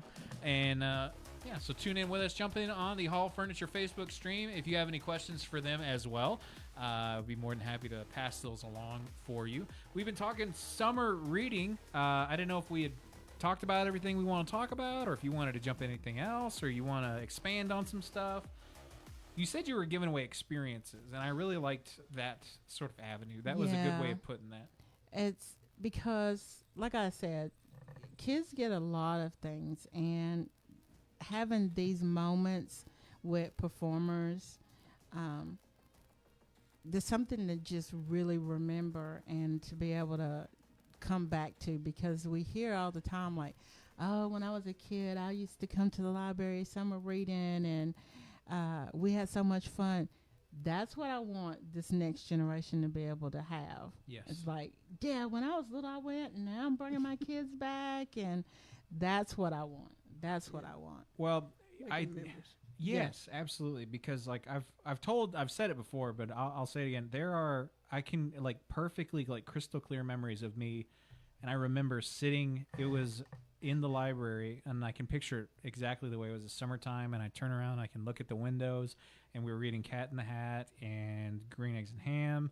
I am almost positive it was Tina in a dress that was very similar to the one from, oh man, what was that? The Magic School Bus. Oh, yeah. She looked like Miss Frizzle, and I think she wore like a blue Miss Frizzle. I may be like cross-referencing a couple different memories, but I do remember that, and also like going to the library to do your school project and stuff like that, you know, and like I remember like going in, and you could only get it for like an hour and stuff like that, and going up with like with the card and going and doing your homework out there, and it was like the only place, because I had like dial-up back then. It was the only place I could get good internet. And then after, so you'd finish your homework, and you've still got, 15, 20 minutes left. So you go and play some games for a little while, and it was like the only time that they would work. Just absolutely fantastic stuff. And I'm glad that you guys are working hard to like maintain the atmosphere where those memories are allowed to be made. You know what I mean? Yes. And you guys it's an active effort. It is not a passive thing where people just sort of show up and make these memories. You guys put the work in. Oh, definitely. The amount, like, if people, like, I don't ask a lot of, like, what you guys are planning all the time, but just the few things that you got, like the breadcrumb trailer, I'm like, and how far you guys are thinking ahead, and then you realize how much work has to be done to maintain what you guys do. It's like, no wonder people make memories out there. You know what I mean? And so kudos to you on, keeping that alive and keeping it public, keeping it, all the hard work for the Friends of the Library, the staff, and everybody out there, the donators and everything, keeping these things free, especially right now, is probably, like, I don't even want to think about the stress and the pressure of, like, trying to find ways to keep that free. And the fact that you guys are still doing it in a time like this that's a fantastic thing. So so people can go and they can enjoy the library. Like getting a library card is free. It's still free. There's not even like, because you go some of these big ones and there's like a $2 charge and you're like, oh, that's not that much. It's like, actually, compared to ours, it's quite a bit. Yeah. You know what I mean? And it provides. I think you said this once, and then Tina I think also said it. Kathy, you've also said it before. How a society that has a library, an area that has a library, the literacy rates are like 10 to 20% higher just for it being there. You know what I mean? So it's like you guys are hitting all cylinders of as far as like making the memories, being a positive influence and having like real actual statistics and changing Franklin County. So I look forward to this summer reading because I hope to see everybody out there. I want to see, if you don't have a library card yet, I'm going to find you, and I'm going to steal your mail, and then I'm going to sign up for you. And if anyone doesn't know, you do need a proof of address if you go in there, and that's what that joke was. But head on out there to the library and get yourself a free library card. And don't steal anybody's and mail. The Franklin County Library does not advocate stealing mail from anybody. No. But, and nor are they encouraging me to do it. I'm just, I'm not normal. Now, back to the library. Okay. But speaking of library cards, it's even easier now because you can go on to our website, click a button, and start the process. All right. We're going over to the website now. We're going to look at this together. So this is the Franklin County Library. Yes. .org. Okay. And this is, so you guys have been working on this quite a bit, and it pops up, and there it is, library card. It's right there. The first thing you look at right there. It says account, renew your card, and then apply for a card. And it's just a few clicks away. That was super easy. And look, now you can just register. And then you got your library card. There's literally no excuse. I know I said that last year, but I mean it this time. There's literally no excuse. You guys have the entire summer for you to get your kids out there, go and learn something, have some fun with what you got coming up. All right, I'll get off my soapbox. What else is coming up here at the library? We're at the end of April. We got lots of stuff coming up in May as well, I imagine, right? We do. Kathy, why don't you tell them about our coffee and conversations that's coming up with our friend. Yeah, Jimmy Wayne will be here on May the 12th at 6 p.m. to talk about his book, A Walk to Beautiful. Okay. It's based on his life story as a foster child. So, okay. May is Foster Awareness Month. So. And okay, cool. So he's going to come in there with sort of the theme in mind. Okay, I like that. So, and this is he's coming to give a talk and everything, and you can meet the author after. Yeah. And he's going to have books to sell as well. That's right. Well, fantastic. And that's sponsored by the Friends of the Library. He's super excited. He's posted on his Facebook group, and he's encouraging people to come, and if they can't come, if they don't live here, he's gonna do a live. He's gonna great. He's gonna for his page live stream. Yeah, sure. Yeah, that's really cool. Yeah, so he's super excited about coming to talk to us, and we're looking forward to it. Yeah. I think he's asked for cake. So cake. Okay. We can do that. I'm all about that. So say less. Yes. So, but we will have food that day. Well, not food. We will have snacks that day, and again, free. So can't emphasize that enough. No. Yeah, it's, especially with like the price. Like I think Netflix just raised their prices again, and I was like, probably. I now have to pirate it. Yeah. And no, but you can get movies and stuff at the library as well if anyone's curious. Also, signing up for your library card also grants you access to tons of online materials, which includes both ebooks, movies, TV, courses. You've got basically everything you need. Comic books. Even. Yes. That's the fun part. I haven't done that yet. I need to do that. I think there's magazines on it. Magazines, yeah. Libby has magazines. Hoopla. But yeah, head on over there. That'll be a lot of fun. And the college level courses, universal class. And then, so are those the ones that you can also get like accredited for as well? So for saying that you took the class as well? You can get a certificate. Yeah, certificate. Yes. Yeah. So head on out there. Get your library card. Go enjoy these coffee and connections. I've seen the pictures of a lot of these, and you guys draw a pretty big crowd for these, and I was real pleased with like the amount of people that show up for these. It's really cool. So that's one thing I love about full house for Jimmy Wayne. It's going to be packed. So get there early. So doors will lock at 6. So if you're not on the other side of that door at 6 o'clock, I'm sorry. Yeah, got you. So get there early, get your seat, get your snack, get ready. But that's one thing I love about the library. Like it's changing, and it's not just about the books. Right. We're so much more than just those books on the shelf. Now, granted, they are very relevant and they're there, but to fit into the community and to make it a hub of the community, you have to add all these other aspects to this so you can keep people coming in and keep it fresh. Yeah. Like with programming.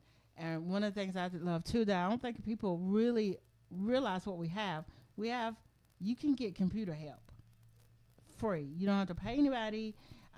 You can call, get an appointment, and that's Kathy's forte. Kathy is so good with this, with the computer help, and she keeps our computers up and running, and she knows a lot of stuff. And it's so if you're someone who maybe you've got like an elderly parent or someone who hasn't ever used technology, maybe it's not something that you use every day. These are all opportunities for you to get involved over there at the library. I mean, my favorite thing to tell people is I'll say, yeah, I went to the library. I was getting my boating license, and then they look at me funny, and then I'm like, oh yeah, and then because you want to talk about an icebreaker, that's how it starts. They're like, huh, and you're like, oh, well, let me tell you, and then they delve into you guys even have like the private booth for like telehealth calls and all that stuff. More than just books, I think is sort of like it. But yes, it is a knowledge repository, but it's such a diminishing way to describe it. Do you know what I mean? Yes. Especially now with how active you guys are. I drive by it all the time, and I always see people running in and out of that library, and I'm like, you're doing it right. You know what I mean? Like, and I get that little swell of like positivity that you see from all the foot traffic. My favorite thing is like seeing people that I grew up with their kids in there all the time. I see or you guys will post a picture of like the kids like having a blast during like the reading in the morning and that kind of thing. Yes. Oh, that reminded me. So you guys aren't going to be here tomorrow morning on the morning show. Did you want to tell us what they're reading for tomorrow? For tomorrow we will be reading. Let me get this right because I don't want to mess it up, which I sometimes do. If I Were a Horse. If I Were a Horse. Yes. So I had this brilliant idea, like at the last minute. I was like, "Oh, what if I could get a horse? Yeah, to come to the library. That would be cool." So then I put a call out on Facebook. It's like, "Does anybody have some ponies?" But my idea struck too late. So, and then too, I think it may rain. So. But yeah, so we're gonna find another way to celebrate horses. Okay. Well, that sounds like a lot of fun for those kids. Yeah.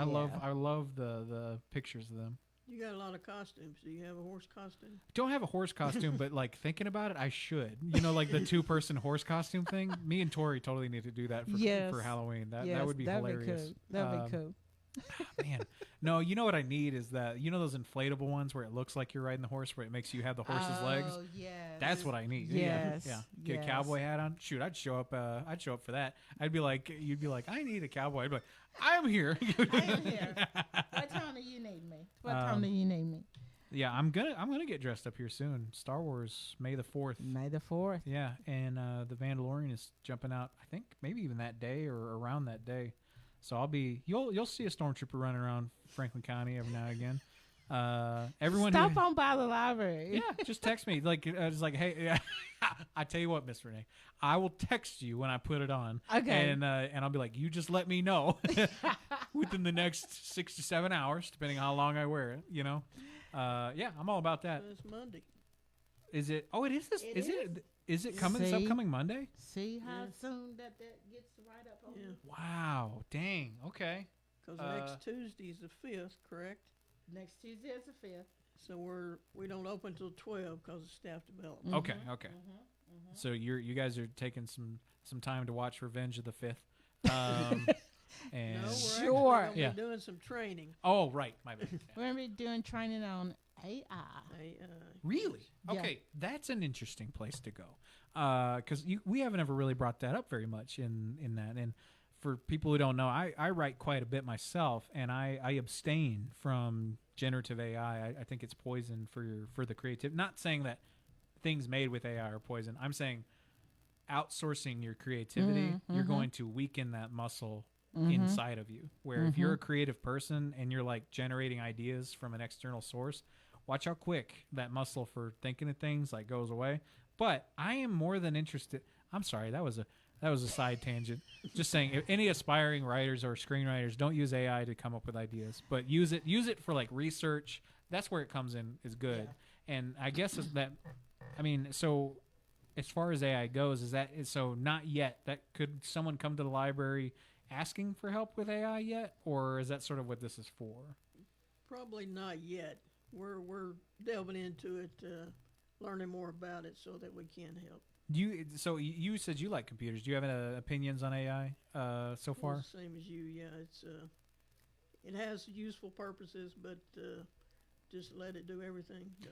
I always said that it cannot suffer, therefore it cannot make art. So that for me is where I sort of land on that, where it's very useful, but I don't think you should be outsourcing humanity to it. You know what I mean? Right. I think that's anyway. But besides that, use it in a great way. Use it as as a tool to like I've used it to help me come up with a name. Like hey, what are some ideas for this? Hey, we've got this program. Can you shoot what's a synonym for this? Or give me a list of words that are familiar or stuff like that. Yeah, absolutely. Like that's what I use it for. We use it here all the time, and it's like coming up with like the name of this show. It took us. We sat in that office for 4 hours before we came, and there were 2 that were like really close, but yeah. All right, well, I hope you guys learn what you're going to learn with the AI. That'll be interesting. I'm sure you guys probably also have some literature on AI in there as well, and if not, it's probably coming. Or on the apps and the websites, you probably got a lot of digital. I guarantee you, like those classes, if you need help with AI stuff, it's on there. Yeah, there's some on the on Universal. Universal class. Yes, there's some on there. So yeah, please take a look at that. We're looking at it, working with it as far as the website as a tool. So I'm not judging. If you want to use AI to make your art, go for it. But that's not that. That's just I have a like for me. I don't know. That's creativity. This is a good conversation because creativity. So half of what I do is I've gone to the library multiple times. This library, and I haven't been able to think of like a name or a place or something like that. You go to the library if you are somebody who works in a creative space. Renee, you understand this. Where you when you just walking through the library. Seeing all the titles, seeing the different artworks, coming up with things, finding a spot, in igniting that little spark inside of your mind to sort of run with it creatively. There's literally not a better place than to go to the library. I mean, genuinely, just looking at the books alone, let alone all the digital stuff that comes with it. Head on over to the library. More than once have I been stumped on a character or a situation, and I'm like, man, I don't even know what to do.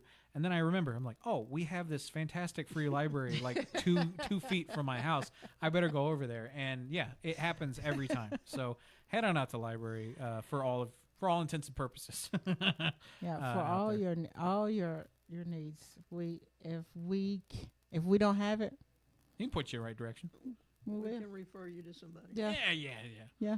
All right. Well, is there anything else you wanted to bring up? Thanks for having us. Yeah, this has been fun. I really enjoyed this conversation. Well, I'm glad to hear it. I hope we have another good one next week. All right. We will. And so, do you want to give away the time and date one more time for the kickoff as well? So the kickoff will be on May 23rd. It'll be from 10 to 12. Like I said, you will be able to sign up that day for summer reading. There will be tables with different community partners there. There's going to be food. That's going to be from Tessa's Sober Living. She is donating that. So we'll have at least 300 hot dogs and stuff to give away. So wow. Yeah.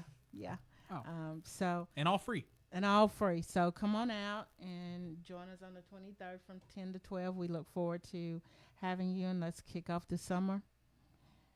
Right. All right. And show up for the reading tomorrow if you've got some kids.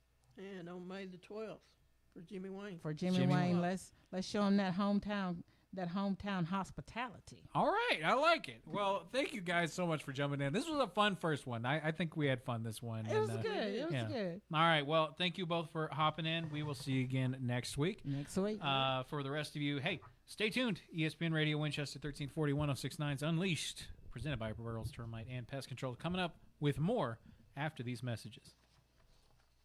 You ever go down the rabbit hole at 2 in the morning and come out questioning everything? That's kind of what it's like listening to Unleashed with Chewy, presented by Burrell's Termite and Pest Control. That's right, this isn't your typical show. We're going to be talking conspiracies, space, movies, science, whatever our brains have got spinning that day. Some days make sense, most definitely don't. Either way, we're going to have a great time. Unleashed with Chewy, weekdays from 2 to 4 on ESPN Radio Winchester. This is Daryl from Columbus, previously from the Paul Feinbaum Show. Check in scissor hands. I'm the wrong guy got to ask, but what's the secret to a good haircut? A good haircut makes you feel confident. You know what I'm saying? Yeah. Like, you know, when you get that haircut, you're going to walk out that barbershop, you're going to look in the mirror, and you're going to be like, yeah, that's it. And you're going to tip the barber. The Paul Feinbaum Show, weekdays at 3 Eastern on the ESPN app and on the SEC network. From the 931 Go Weather Center, it's time for an ESPN Radio Winchester weather update, presented by Bennett's Pharmacy. Showers and thunderstorms headed your way. After our high of 80 this afternoon, we are cooling all the way down to a low of 62 degrees. 90% chance of precipitation headed your way for tonight and tomorrow morning, where you will also be seeing temperatures in the mid-60s. Stay tuned to ESPN Radio Winchester 1340 1069 for all of your wet weather updates. Looking for more than just prescriptions? Bennett's Pharmacy in Winchester has it all. Grab a bite from our menu, browse our boutique for one-of-a-kind finds, and sip on a Bloody Marty that's worth talking about, all in one stop. Located at 1201 Dinah Shore Boulevard, Bennett's Pharmacy is your unexpected destination for great food, fun shopping, and so much more. Call us at 931-967-2777 or come see what everyone's raving about.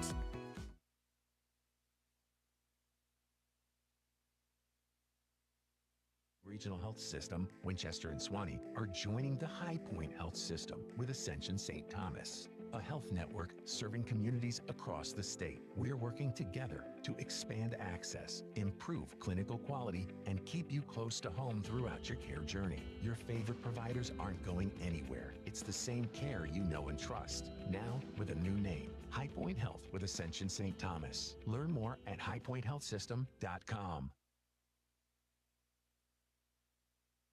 Looking to make a difference in Franklin County? The Franklin County Prevention Coalition works every day to build a safer, healthier community, free from substance misuse. Through education, outreach, and strong local partnerships, they empower parents, schools, and leaders to prevent addiction and support positive choices. From youth programs to community events, the coalition is here for you. Learn more or get involved today at fcpctn.org. Together, we prevent. This project is funded under a grant contract with the State of Tennessee Department of Mental Health and Substance Abuse Services. Farmers, gardeners, and homeowners. Franklin Farmers Co-op in Winchester is your one-stop shop from top-quality feed and seed to fencing, equipment, and even pet supplies. We have everything you need to keep your farm or home running smoothly. Our knowledgeable team is here to help you every step of the way. Stop by Franklin Farmers Co-op, conveniently located at 2229 Deckard Boulevard, or give us a call at 931-967-5511. Franklin Farmers Co-op, rooted in your success, growing with your community. Looking for more than just prescriptions? Bennett's Pharmacy in Winchester has it all. Grab a bite from our menu, browse our boutique for one-of-a-kind finds, and sip on a Bloody Marty that's worth talking about, all in one stop. Located at 1201 Dinah Shore Boulevard, Bennett's Pharmacy is your unexpected destination for great food, fun shopping, and so much more. Call us at 931-967-2777 or come see what everyone's raving about. At Bennett's Pharmacy in Winchester, we're more than a pharmacy. We're your partner in health. Conveniently located at 1201 Dinah Shore Boulevard, we're here to serve you with fast, friendly, and personalized service. Need prescriptions filled? Looking for over-the-counter products? We've got you covered. Plus, enjoy local delivery and expert advice from our caring team. Call us today at 931-967-2777 or stop by Bennett's Pharmacy at 1201 Dinah Shore Boulevard today.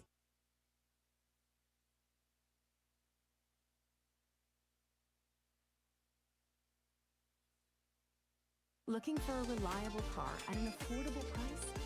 Stop by Money Down Motors here in Deckard. We specialize in quality pre-owned vehicles with low down payments and flexible financing options. No matter your credit history, drive away today with a car you'll love and a payment plan that works for you. Visit us at 1945 Deckard Boulevard or call 931-962-3404 for more info. At Money Down Motors LLC, your ride is waiting. This is Unleashed with Chewy, powered by Burrell's Termite and Pest Control on ESPN Radio 1340 1069 WCDT Winchester.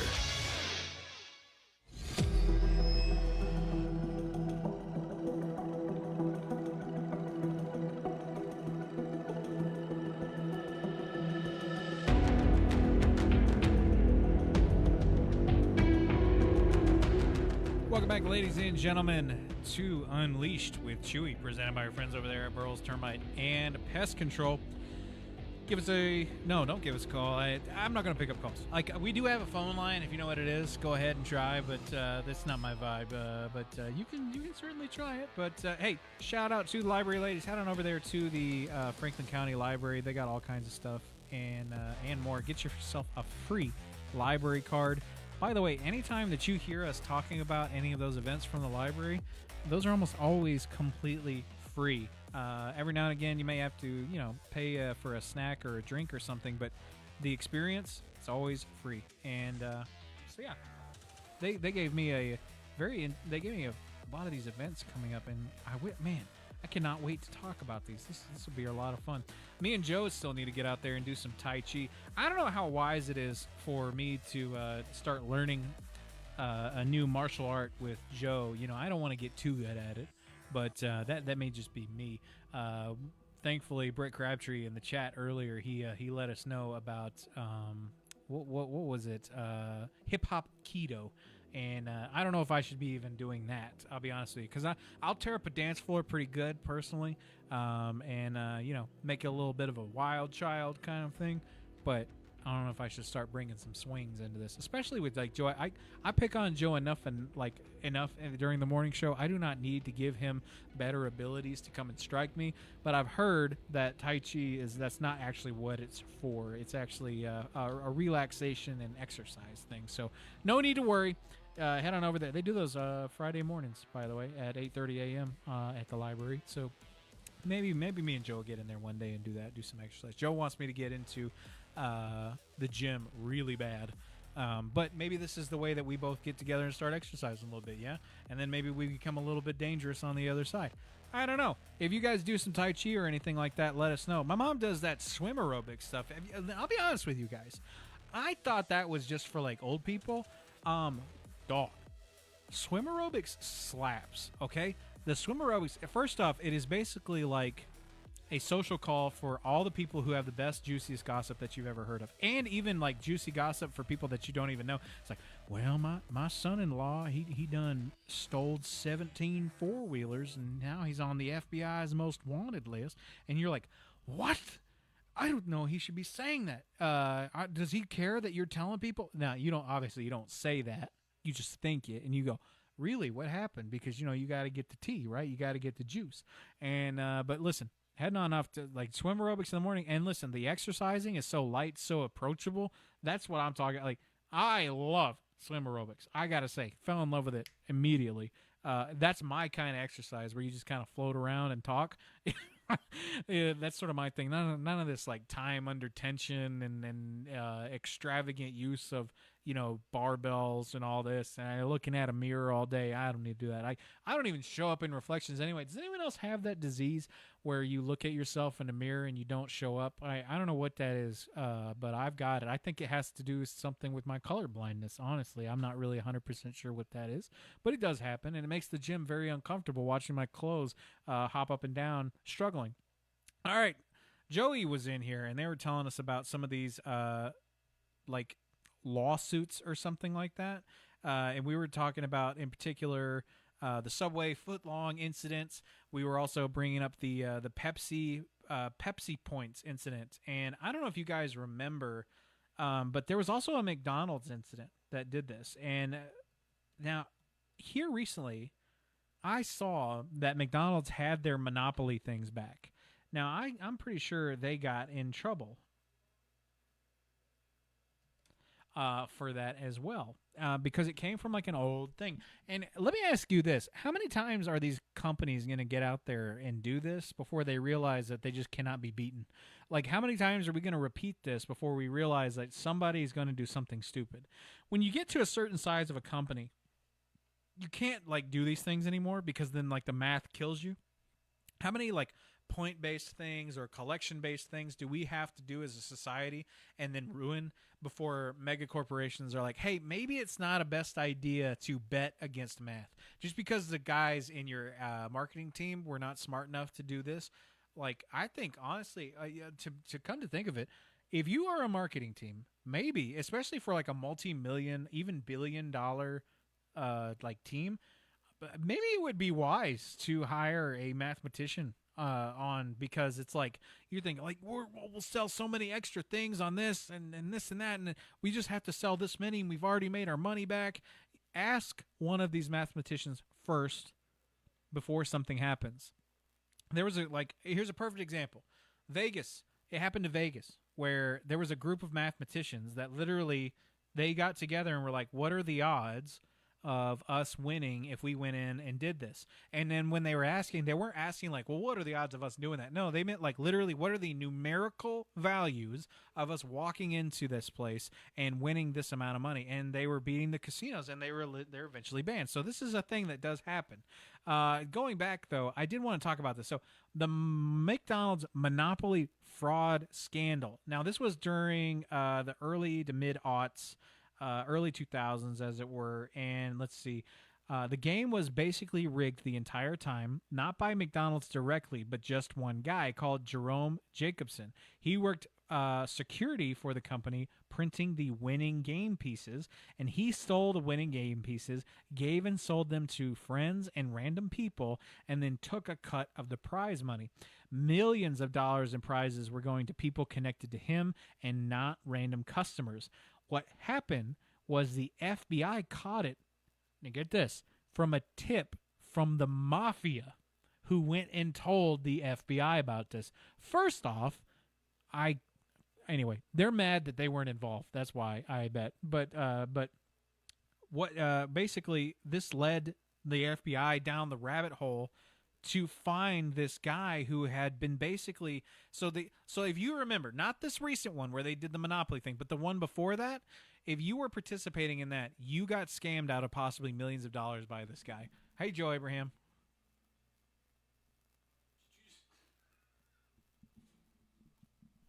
Yes? Did you just cut down the mafia? No, I'm saying the mafia. First off, okay, who was the guy who ratted? The mafia turning into a rat? Which mafia? You know what I mean? So first off, let's get that. Wasn't me. But I'm saying the only reason that the mafia would be, pissed about someone cheating like this is if they weren't involved. I mean, at least that's how I feel about it. I don't know about you, but do you remember this scam? I do. I remember when it came out, and I was so disappointed. But then they did it like last year, a year before. Just wanted to make the statement that not me nor none of my relatives were involved in the Monopoly scam. Thank you. No, none of the mafia was. The mafia was the one who ratted to the FBI about it. Oh, we weren't involved in ratting anybody out. Oh, you misunderstand. No. The mafia is the one who ratted on the guy, and that's how the FBI found out about it. So I said that's why the mafia's pissed off, is because they weren't allowed to be involved. I know. And that's what I'm saying. Oh, me and my family were not involved in ratting the guy out. So specifically, the Abrahams were not involved in this. In fact, we're not involved in the mafia whatsoever. Not any restaurant mafia, not any regular mafia. No mafia is involved here. Well, we're trying to break into the restaurant mafia, but it's we've hit a couple things. we're trying to go straight here. All right. Well, I think that's just about all for us here this afternoon.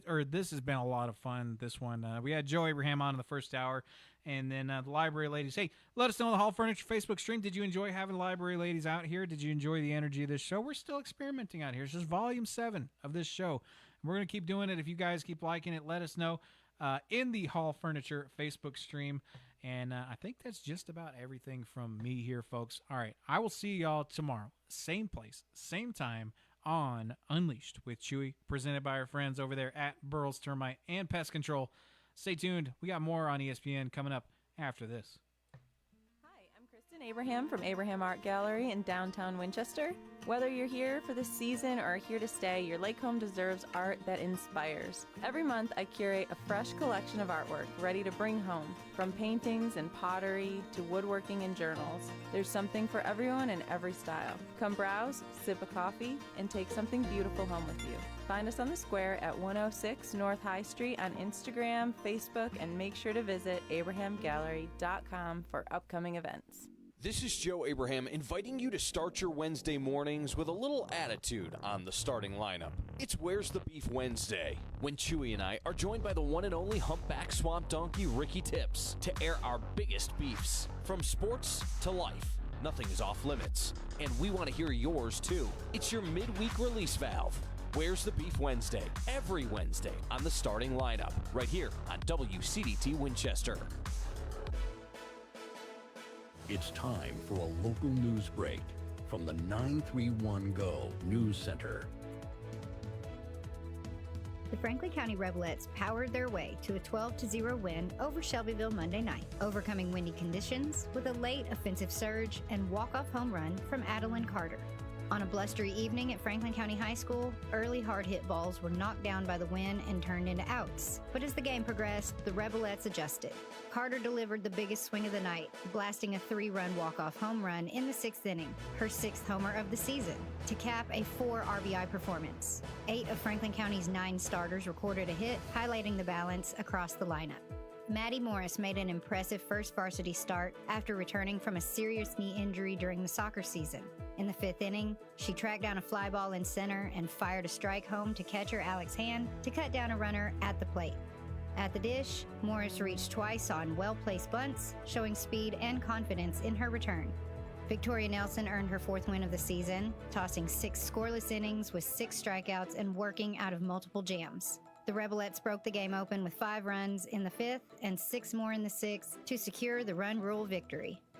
In county news, Mayor Chris Guest continued his Manners with the Mayor campaign with a visit to Winchester Christian Academy. Guest spoke with 3rd grade students about local government, community involvement, and public service, marking the final stop of his county-wide school outreach effort. And the Tullahoma Police Department is asking for the public's help locating Clinton Melvin Brooks, who is wanted for kidnapping, abduction, and aggravated assault. Anyone with information is asked to contact investigator Johnny Gore at 931-455-0530, extension 109. For more local news and sports coverage, visit 931go.com. Stay informed and stay connected to your community with ESPN Radio Winchester. When it comes to caring for your loved ones, choose a name you can trust. Inhabit Home Health in Winchester, located at 2068 Cowan Highway. We're here to provide compassionate professional care right in the comfort of your own home. From skilled nursing to therapy services, our team is dedicated to helping you or your loved ones achieve the best quality of life. Call Inhabit Home Health today at 931-967-0633 to learn more about our personalized care plans. It's now time for your obituaries on ESPN Radio Winchester, courtesy of Moore Courtner Funeral Home. Watson Funeral Home at Memorial Park is in charge of the arrangements for Sandra Sue Hanshoe, age 82 of Winchester. She is survived by her husband, Charles Hanshoe. A visitation will be held on Friday, May 1st from 11 a.m. to 1 p.m. at Watson Funeral Home. Funeral service will follow at 1 in the Roy B. Watson Chapel of Watson Funeral Home. Burial will immediately follow in the Watson Memorial Park. Watson Funeral Home at Memorial Park is in charge of those arrangements. Moore Courtner Funeral Home is in charge of the arrangements for Dr. Lynn Williams, age 68 of Winchester. Lynn is survived by her life companion Betty Pinkerton and Betty's children Neely Anderson and Jenna Dost. A visitation will be held from 4 p.m. to 8 p.m. on Friday, May 29th at Moore Courtner Funeral Home. A funeral service with Holy Communion will be held at 2 p.m. on Saturday, May 30th at Trinity Episcopal Church with reception following in the parish hall. Moore Courtner Funeral Home is in charge of those arrangements. We'd like to take a moment to talk about something that can make a lasting difference for families, and that's pre-planning. It's a conversation many people tend to put off, but taking time to plan ahead can be one of the most thoughtful and meaningful decisions you can make. Pre-planning allows you to make your wishes known, everything from the type of service you would like, to where you'd like to be laid to rest, and even personal details that reflect your life and legacy. It gives you a sense of control and peace of mind, knowing these choices are already in place. For loved ones, it can ease a great deal of stress during an already emotional time. Instead of having to make difficult decisions while grieving, families are able to focus on what truly matters, remembering, honoring, and celebrating a life well lived.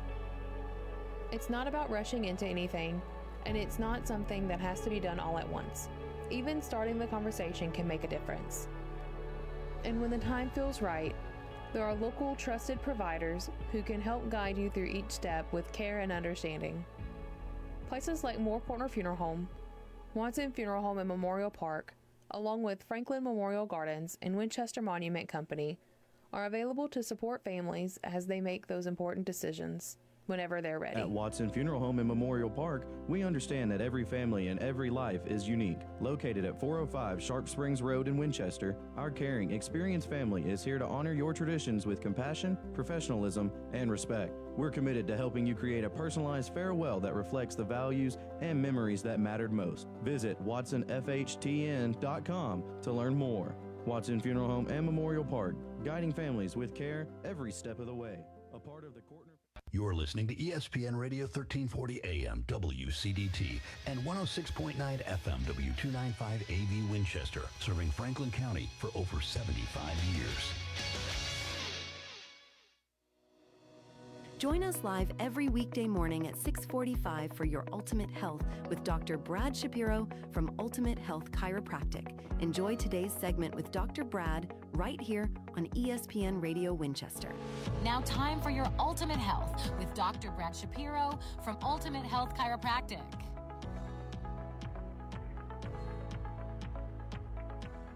Good morning, Doc. How are you this morning? I am doing great, my friend. How are you? I'm fine.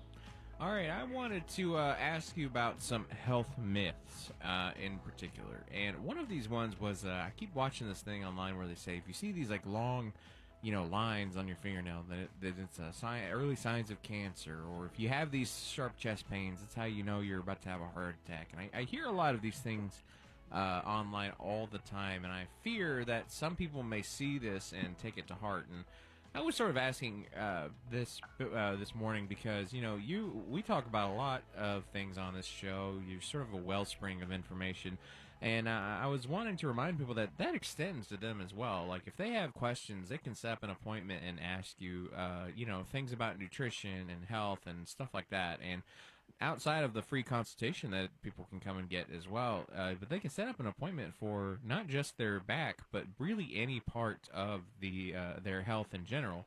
Like we mentioned before, a lot of people don't know you actually can work as a general practitioner as well, right?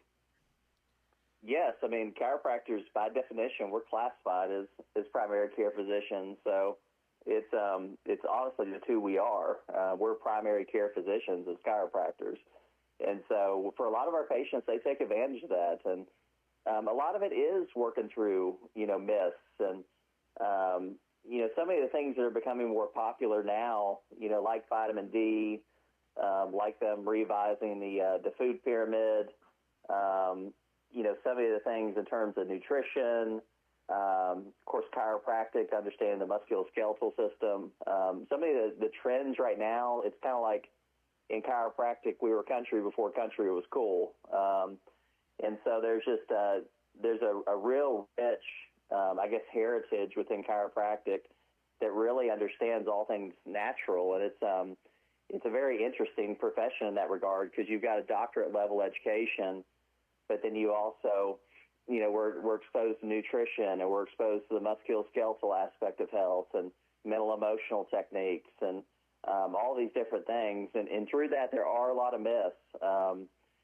So many things that have been promoted. A lot of it's intentional through the food industry. A lot of times I tell people that, we think the smartest people in the world work for NASA or some of those industries, but it's really the food industry. I mean, they know how to get you hooked on their products. They'll do mountains of research that gauge different parts of the pleasure areas of the brain and how to engage those. And they found that it's usually some sort of combination of sugar, salt, and fat. So that's kind of the magic recipe within the food industry. They know that if they can get the right amount of sugar, salt, and fat in their products, people are going to be much more likely to become addicted to those products. And so within dispelling that, you got to get into concepts like eating whole foods. You got to get into concepts like drinking more water. You've got to help people understand, how to prepare food. That's another thing that's kind of a lost art is a lot of people don't cook like they used to, and so just learning how to prepare food and understanding that, going out and going to different places to eat at restaurants, it's not going to typically be the same as if you prepare it in your home. There's so many different aspects of this stuff within chiropractic and how we have to dispel those myths.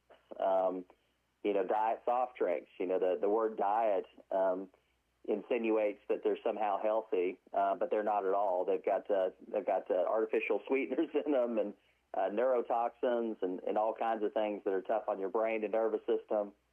So yeah, that's a big part of the crusade of dispelling, I guess, the rumors within health and also, operating as primary care physicians for a lot of our patients. I'm their primary care, so they come to me for everything. And then if there's something outside of my scope, like a broken bone or some situation where we need to co-manage with another doctor, we're happy to. But for a lot of our patients, they just want all things natural, and they know that as chiropractors, again, we're primary care physicians, but we do everything all natural. And so that's what they're looking for. And through that educational process, we can just dispel some of those myths. There's also some myths involving chiropractic as well, though. Some people may, the guy case of the old world blues, they don't really understand what chiropractic is and what it's turned into for the past 50 years and what it's been for a while. And some people may still be living some of those false accusations that people have for them, or maybe twisted understandings of what chiropractic is, assumptions got wrong. What are some myths that you want to dispel about that as well? Some people may fear chiropractic from a safety standpoint, but in all truth, you spend less in malpractice insurance than most other physicians, right? We do, yes. We actually pay less in malpractice insurance than most people pay in car insurance. So it's extremely safe. We see, babies less than 1 year old. We actually see babies less than 1 year old for free. That's something we're very passionate about, to get kids started off on the right foot with their health journey. And for a lot of, pregnancies, they're difficult pregnancies, or just pregnancy in general can be a wild ride for both the mom and the child. And so to be able to correct any joints that aren't moving properly or just anything that needs to be addressed straight out of the gates is a great thing. But yeah, chiropractic's extremely safe. Another myth is just most people, I guess I wouldn't call it a myth, but one major misunderstanding is people don't understand the level of education that chiropractors have. For me personally, I've got a bachelor's in biology, and then, of course, my doctorate's in chiropractic. So you're, depending on how quickly the person goes through their schooling, you're talking about probably 8 to 10 years worth of, schooling. So I love massage therapy, and I love all kinds of other natural things, but the level of education, if you compare your average, chiropractor's level of education compared to your average massage therapist level of education, they're like night and day. They're not even in the same universe. And we've got 2 massage therapists, and I love massage. I don't mean that derogatory at all, but if you're comparing the two in terms of education, there is no comparison. And so that's one of the biggest myths, or I guess misunderstandings that people have. The safety, like you mentioned, a lot of people feel like chiropractic's dangerous, and it's actually one of the safest forms of healthcare you can go for. I'm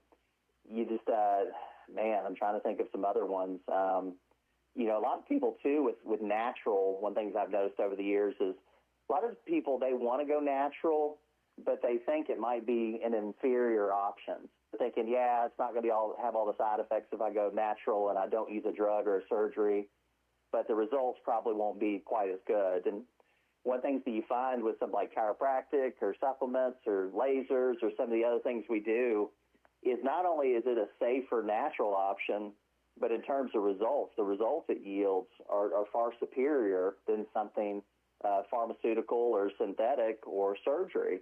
And so oftentimes you really have the best of both worlds, where it's natural, you don't have to deal with all the side effects, but it also yields better results. And so that's another biggie as well. But that's so much of the crusade with chiropractic is just, educating, helping people understand making sure people know what their options are. I'm not anti-medicine. I'm not anti-vaccine, anything like that. I'm just pro-informed choice. I want people to know what their options are, including chiropractic, and then from there they can make the best decisions that are right for them, for themselves, and their families. But that's a big part of the crusade with chiropractic, is just making sure people know what their options are, and then they can make the choices that are right for them.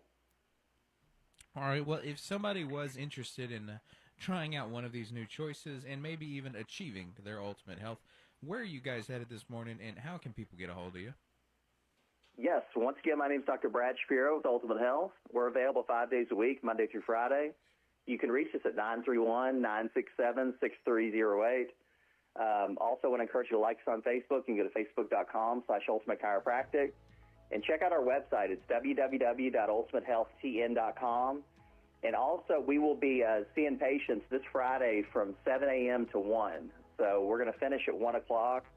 So just want to give people a heads up that this Friday in Winchester, we'll be seeing patients from 7 a.m. to 1 p.m. All right, well, you have an absolutely wonderful day, and we'll talk to you again tomorrow. You too, my friend. Thanks. See ya. Someone like Brendan Sorsby, who's been in college athletics for 4 full years, knows what the rules are, what the dangers are, and all of that. But you're fighting something that's really, really difficult. And like I am in favor of legalized gambling and individual responsibility and all of those things. But I can also recognize that the technology that people are facing, particularly younger people who may not be just fully developed or have that full perspective when they're dealing with being able to bet on every single pitch in a baseball game. So every 30 seconds you're getting hit with that excitement or that disappointment, whatever that is. That's a lot different than when you were, how you would gamble back in the past. And so it's just a dangerous thing. And no one knows, coaches, ADs, everyone's control freaks. They know they can't control this because nobody really can. So it's hard. I think they just use it as education. This is an example. I would imagine every single team in college athletics, from football down to whatever you got. They had a Brendan Sorsby discussion today, and he was using an example of like, don't be this, don't fall into this. So all they can really do is educate and hope. And I don't really know what else anyone can expect. Mistakes are going to get made, particularly by young people. Dan Wetzel, many thanks. Dan Wetzel from ESPN. As we head to the break, still plenty of time for you to get in here as we roll on a Tuesday afternoon. Adam Schefter here. Candidates who stand out aren't just qualified, they're genuinely excited about the role. If you're hiring, you want a candidate who's passionate about your role. But you can't get that insight from a resume unless you post your job on ZipRecruiter. ZipRecruiter has a new feature that shows you the most interested qualified candidates first. No wonder they're the #1 rated hiring site based on G2. Try it for free at ZipRecruiter.com/sports. That's ZipRecruiter.com/sports. Evan Cohen here. PayPal is now the official peer-to-peer payment sponsor of the NFL, which means all the money moments that fandom creates, whether splitting tailgate costs or chipping in on tickets and game day food between friends, are covered. Wherever the game is played or watched, PayPal moves with fans. You can send money through text, email, or directly to your friends with eligible accounts on Venmo. Just download the PayPal app, share all the moments that matter. Account with PayPal is required, not available in all regions where PayPal operates. At Citizens Community Bank, we're here to make your banking easy and convenient. Whether you're visiting us in person at our main location at 1418 Dinah Shore Boulevard in Winchester, or others in Deckard and Huntland, or managing your money on the go with our secure mobile app, we've got you covered. Call us today at 931-967-3342. That's Citizens Community Bank, Equal Housing Lender Member FDIC. Your trusted partner in banking for over 30 years. From the 931 Weather Center, it's time for an ESPN Winchester weather update. Showers and thunderstorms headed your way. After our high of 80 this afternoon, we are cooling all the way down to a low of 62 degrees. 90% chance of precipitation headed your way for tonight and tomorrow morning. where you will also be seeing temperatures in the mid-60s. Stay tuned to ESPN Radio Winchester 1340 1069 for all of your wet weather updates. If you're competing with 3 other businesses in the same category, you're not advertising, you're fighting for attention. At ESPN Radio Winchester, our top partners don't outshout their competitors, they eliminate them through partnerships that offer category protection and exclusivity. Fewer competitors, stronger recall, better results. That's how local advertising is supposed to work. Learn how smart advertising creates a competitive advantage with ESPN Radio 1340 1069 WCDT Winchester. It's time for a community calendar update presented by Minuteman Press in Tullahoma. Here's what's happening in Franklin County and the surrounding areas. It's another busy week for Franklin County athletics. Huntland softball is on the road Monday at Cascade, while the Franklin County Rebelettes softball plays Shelbyville at home. Huntland softball returns home Tuesday night for a matchup against South Pittsburgh. Franklin County Rebel soccer travels to Warren County Tuesday and returns home Thursday. Rebel baseball heads to Lawrence County Thursday, and middle school sectionals track takes place Saturday at Riverdale. On Thursday, April 30th at 6:30 p.m., join Decisions, Choices, and Options for their Hope for Their Future dinner at Oaklawn Baptist Church, located at 108 Memorial Drive in Winchester. Also Thursday night, don't miss Starry Nights, part of the Winchester Downtown Music Series, featuring special guest Mark Johnson. Franklin County High School Theater presents Disney's The Little Mermaid with opening night April 30th at 6 p.m., followed by 2 more shows on May 1st at 6 p.m. and May 2nd at 2 p.m. in the Franklin County High School Auditorium. And on Sunday, May 3rd at 10:25 a.m., Cowan First Baptist Church celebrates 119 years of ministry with homecoming services at 316 West Cumberland Street in Cowan. Guest speaker Dr. Jamie Work will deliver the message with a fellowship meal to follow. In a small area like Franklin County, staying connected matters. Stay connected to your community with 931-GO and ESPN Radio Winchester. Do you need high-quality printing services that help your business stand out? Minuteman Press in Tullahoma has you covered. Whether you need business cards, flyers, banners, signs, or custom apparel, we do it all. We specialize in posters, brochures, window graphics, books, and promotional products to make your brand shine. Plus, we offer a free local delivery to make things even easier for you. For all your printing needs, call or stop by Minuteman Press on North Jackson Street in Tullahoma. Your business will thank you. First time we've done a Rich Eisen show where the New York Metropolitans have lost 11 straight Major League Baseball games. And it's a shame. The headline of the New York Post, it says 11 in hell. Mets' longest lifetime losing streak 17, so there's still a ways to go. We'll go for it then. What are we going for? Break records. Lose 18 in a row. It don't matter to me no more. The Rich Eisen Show, weekdays from noon to 3 Eastern on ESPN Radio, ESPN Plus, and on Disney Plus.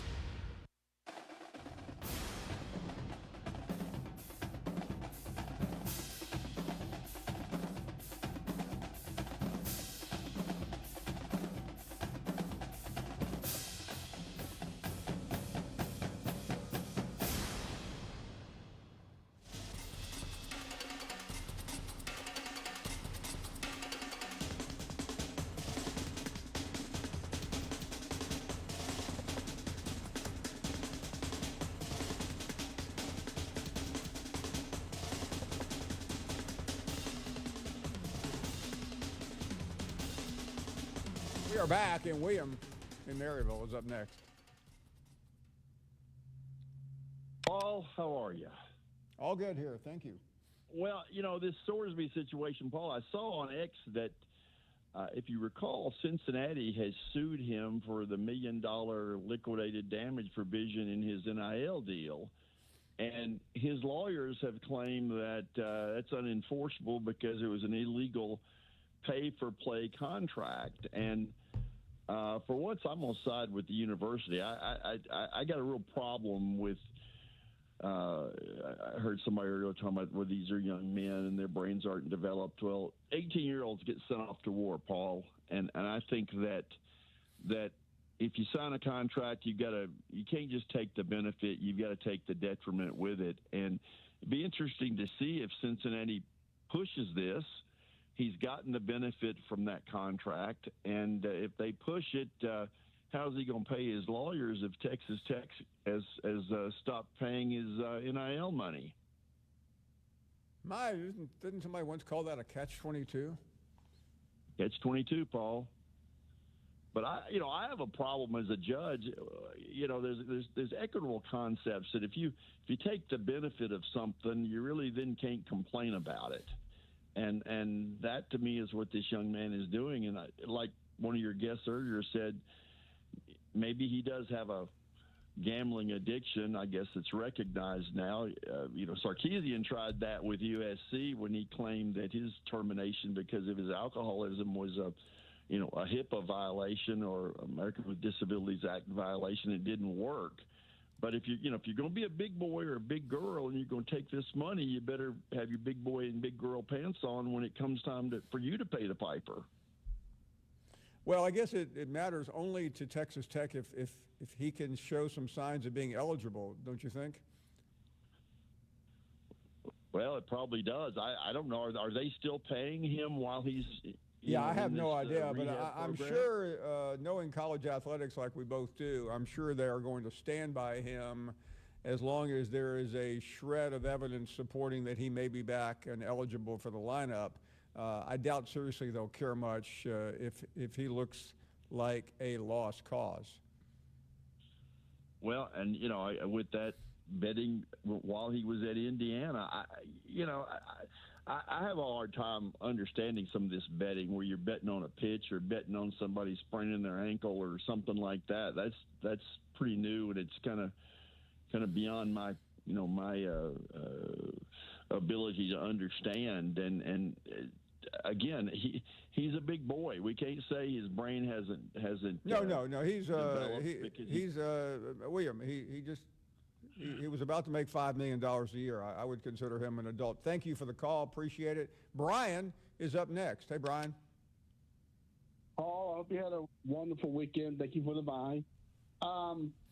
Congratulations for the Oklahoma girls softball. They rocked Georgia. But, Paul, is it true what I heard? Is this really true, or is it an internet story? Did Porter Moser actually sign a G League player? I'm not really sure. If this is true, then he's got to go. Why in the hell are you want to sign a G League player? Look what happened at Alabama. You want angry fans coming after you, Porter? I think it's time for you to go. I think it's time to bring someone in that can actually recruit, that can bring a player that don't have to rely on the G League, Porter. We don't want no G League Porter play. Sorry, Paul. No. By the way, as we were talking, I do believe the story is true, and I'm not trying to stop you from spouting or spewing your anger, but he's there for another year, whether you or I like it or not.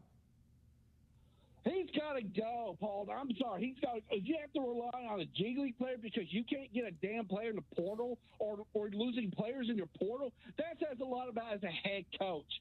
Maybe after this season he goes. Maybe bring back Kelvin Sampson because at least. Well, Brian, I don't know how to tell you this, but Kelvin Sampson right now has a much better job at Houston than he would have if he went back to Oklahoma. Thanks for the call. Appreciate it. Gage is up next in Kentucky. Hello, Gage. Hey, what's up, Paul? Hey there. Good afternoon. Thank you. Yeah, good afternoon. I'm here in Louisville, and man, the second we showed up, I mean, it's just an amazing atmosphere here for Derby Week. Oh yeah, it is Derby Week. I totally forgot.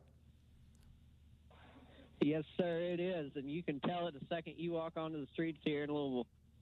Yeah, it's awesome here. They've got. Have you ever been to the Derby? Wearing their Derby hats everywhere. Gage, is this your first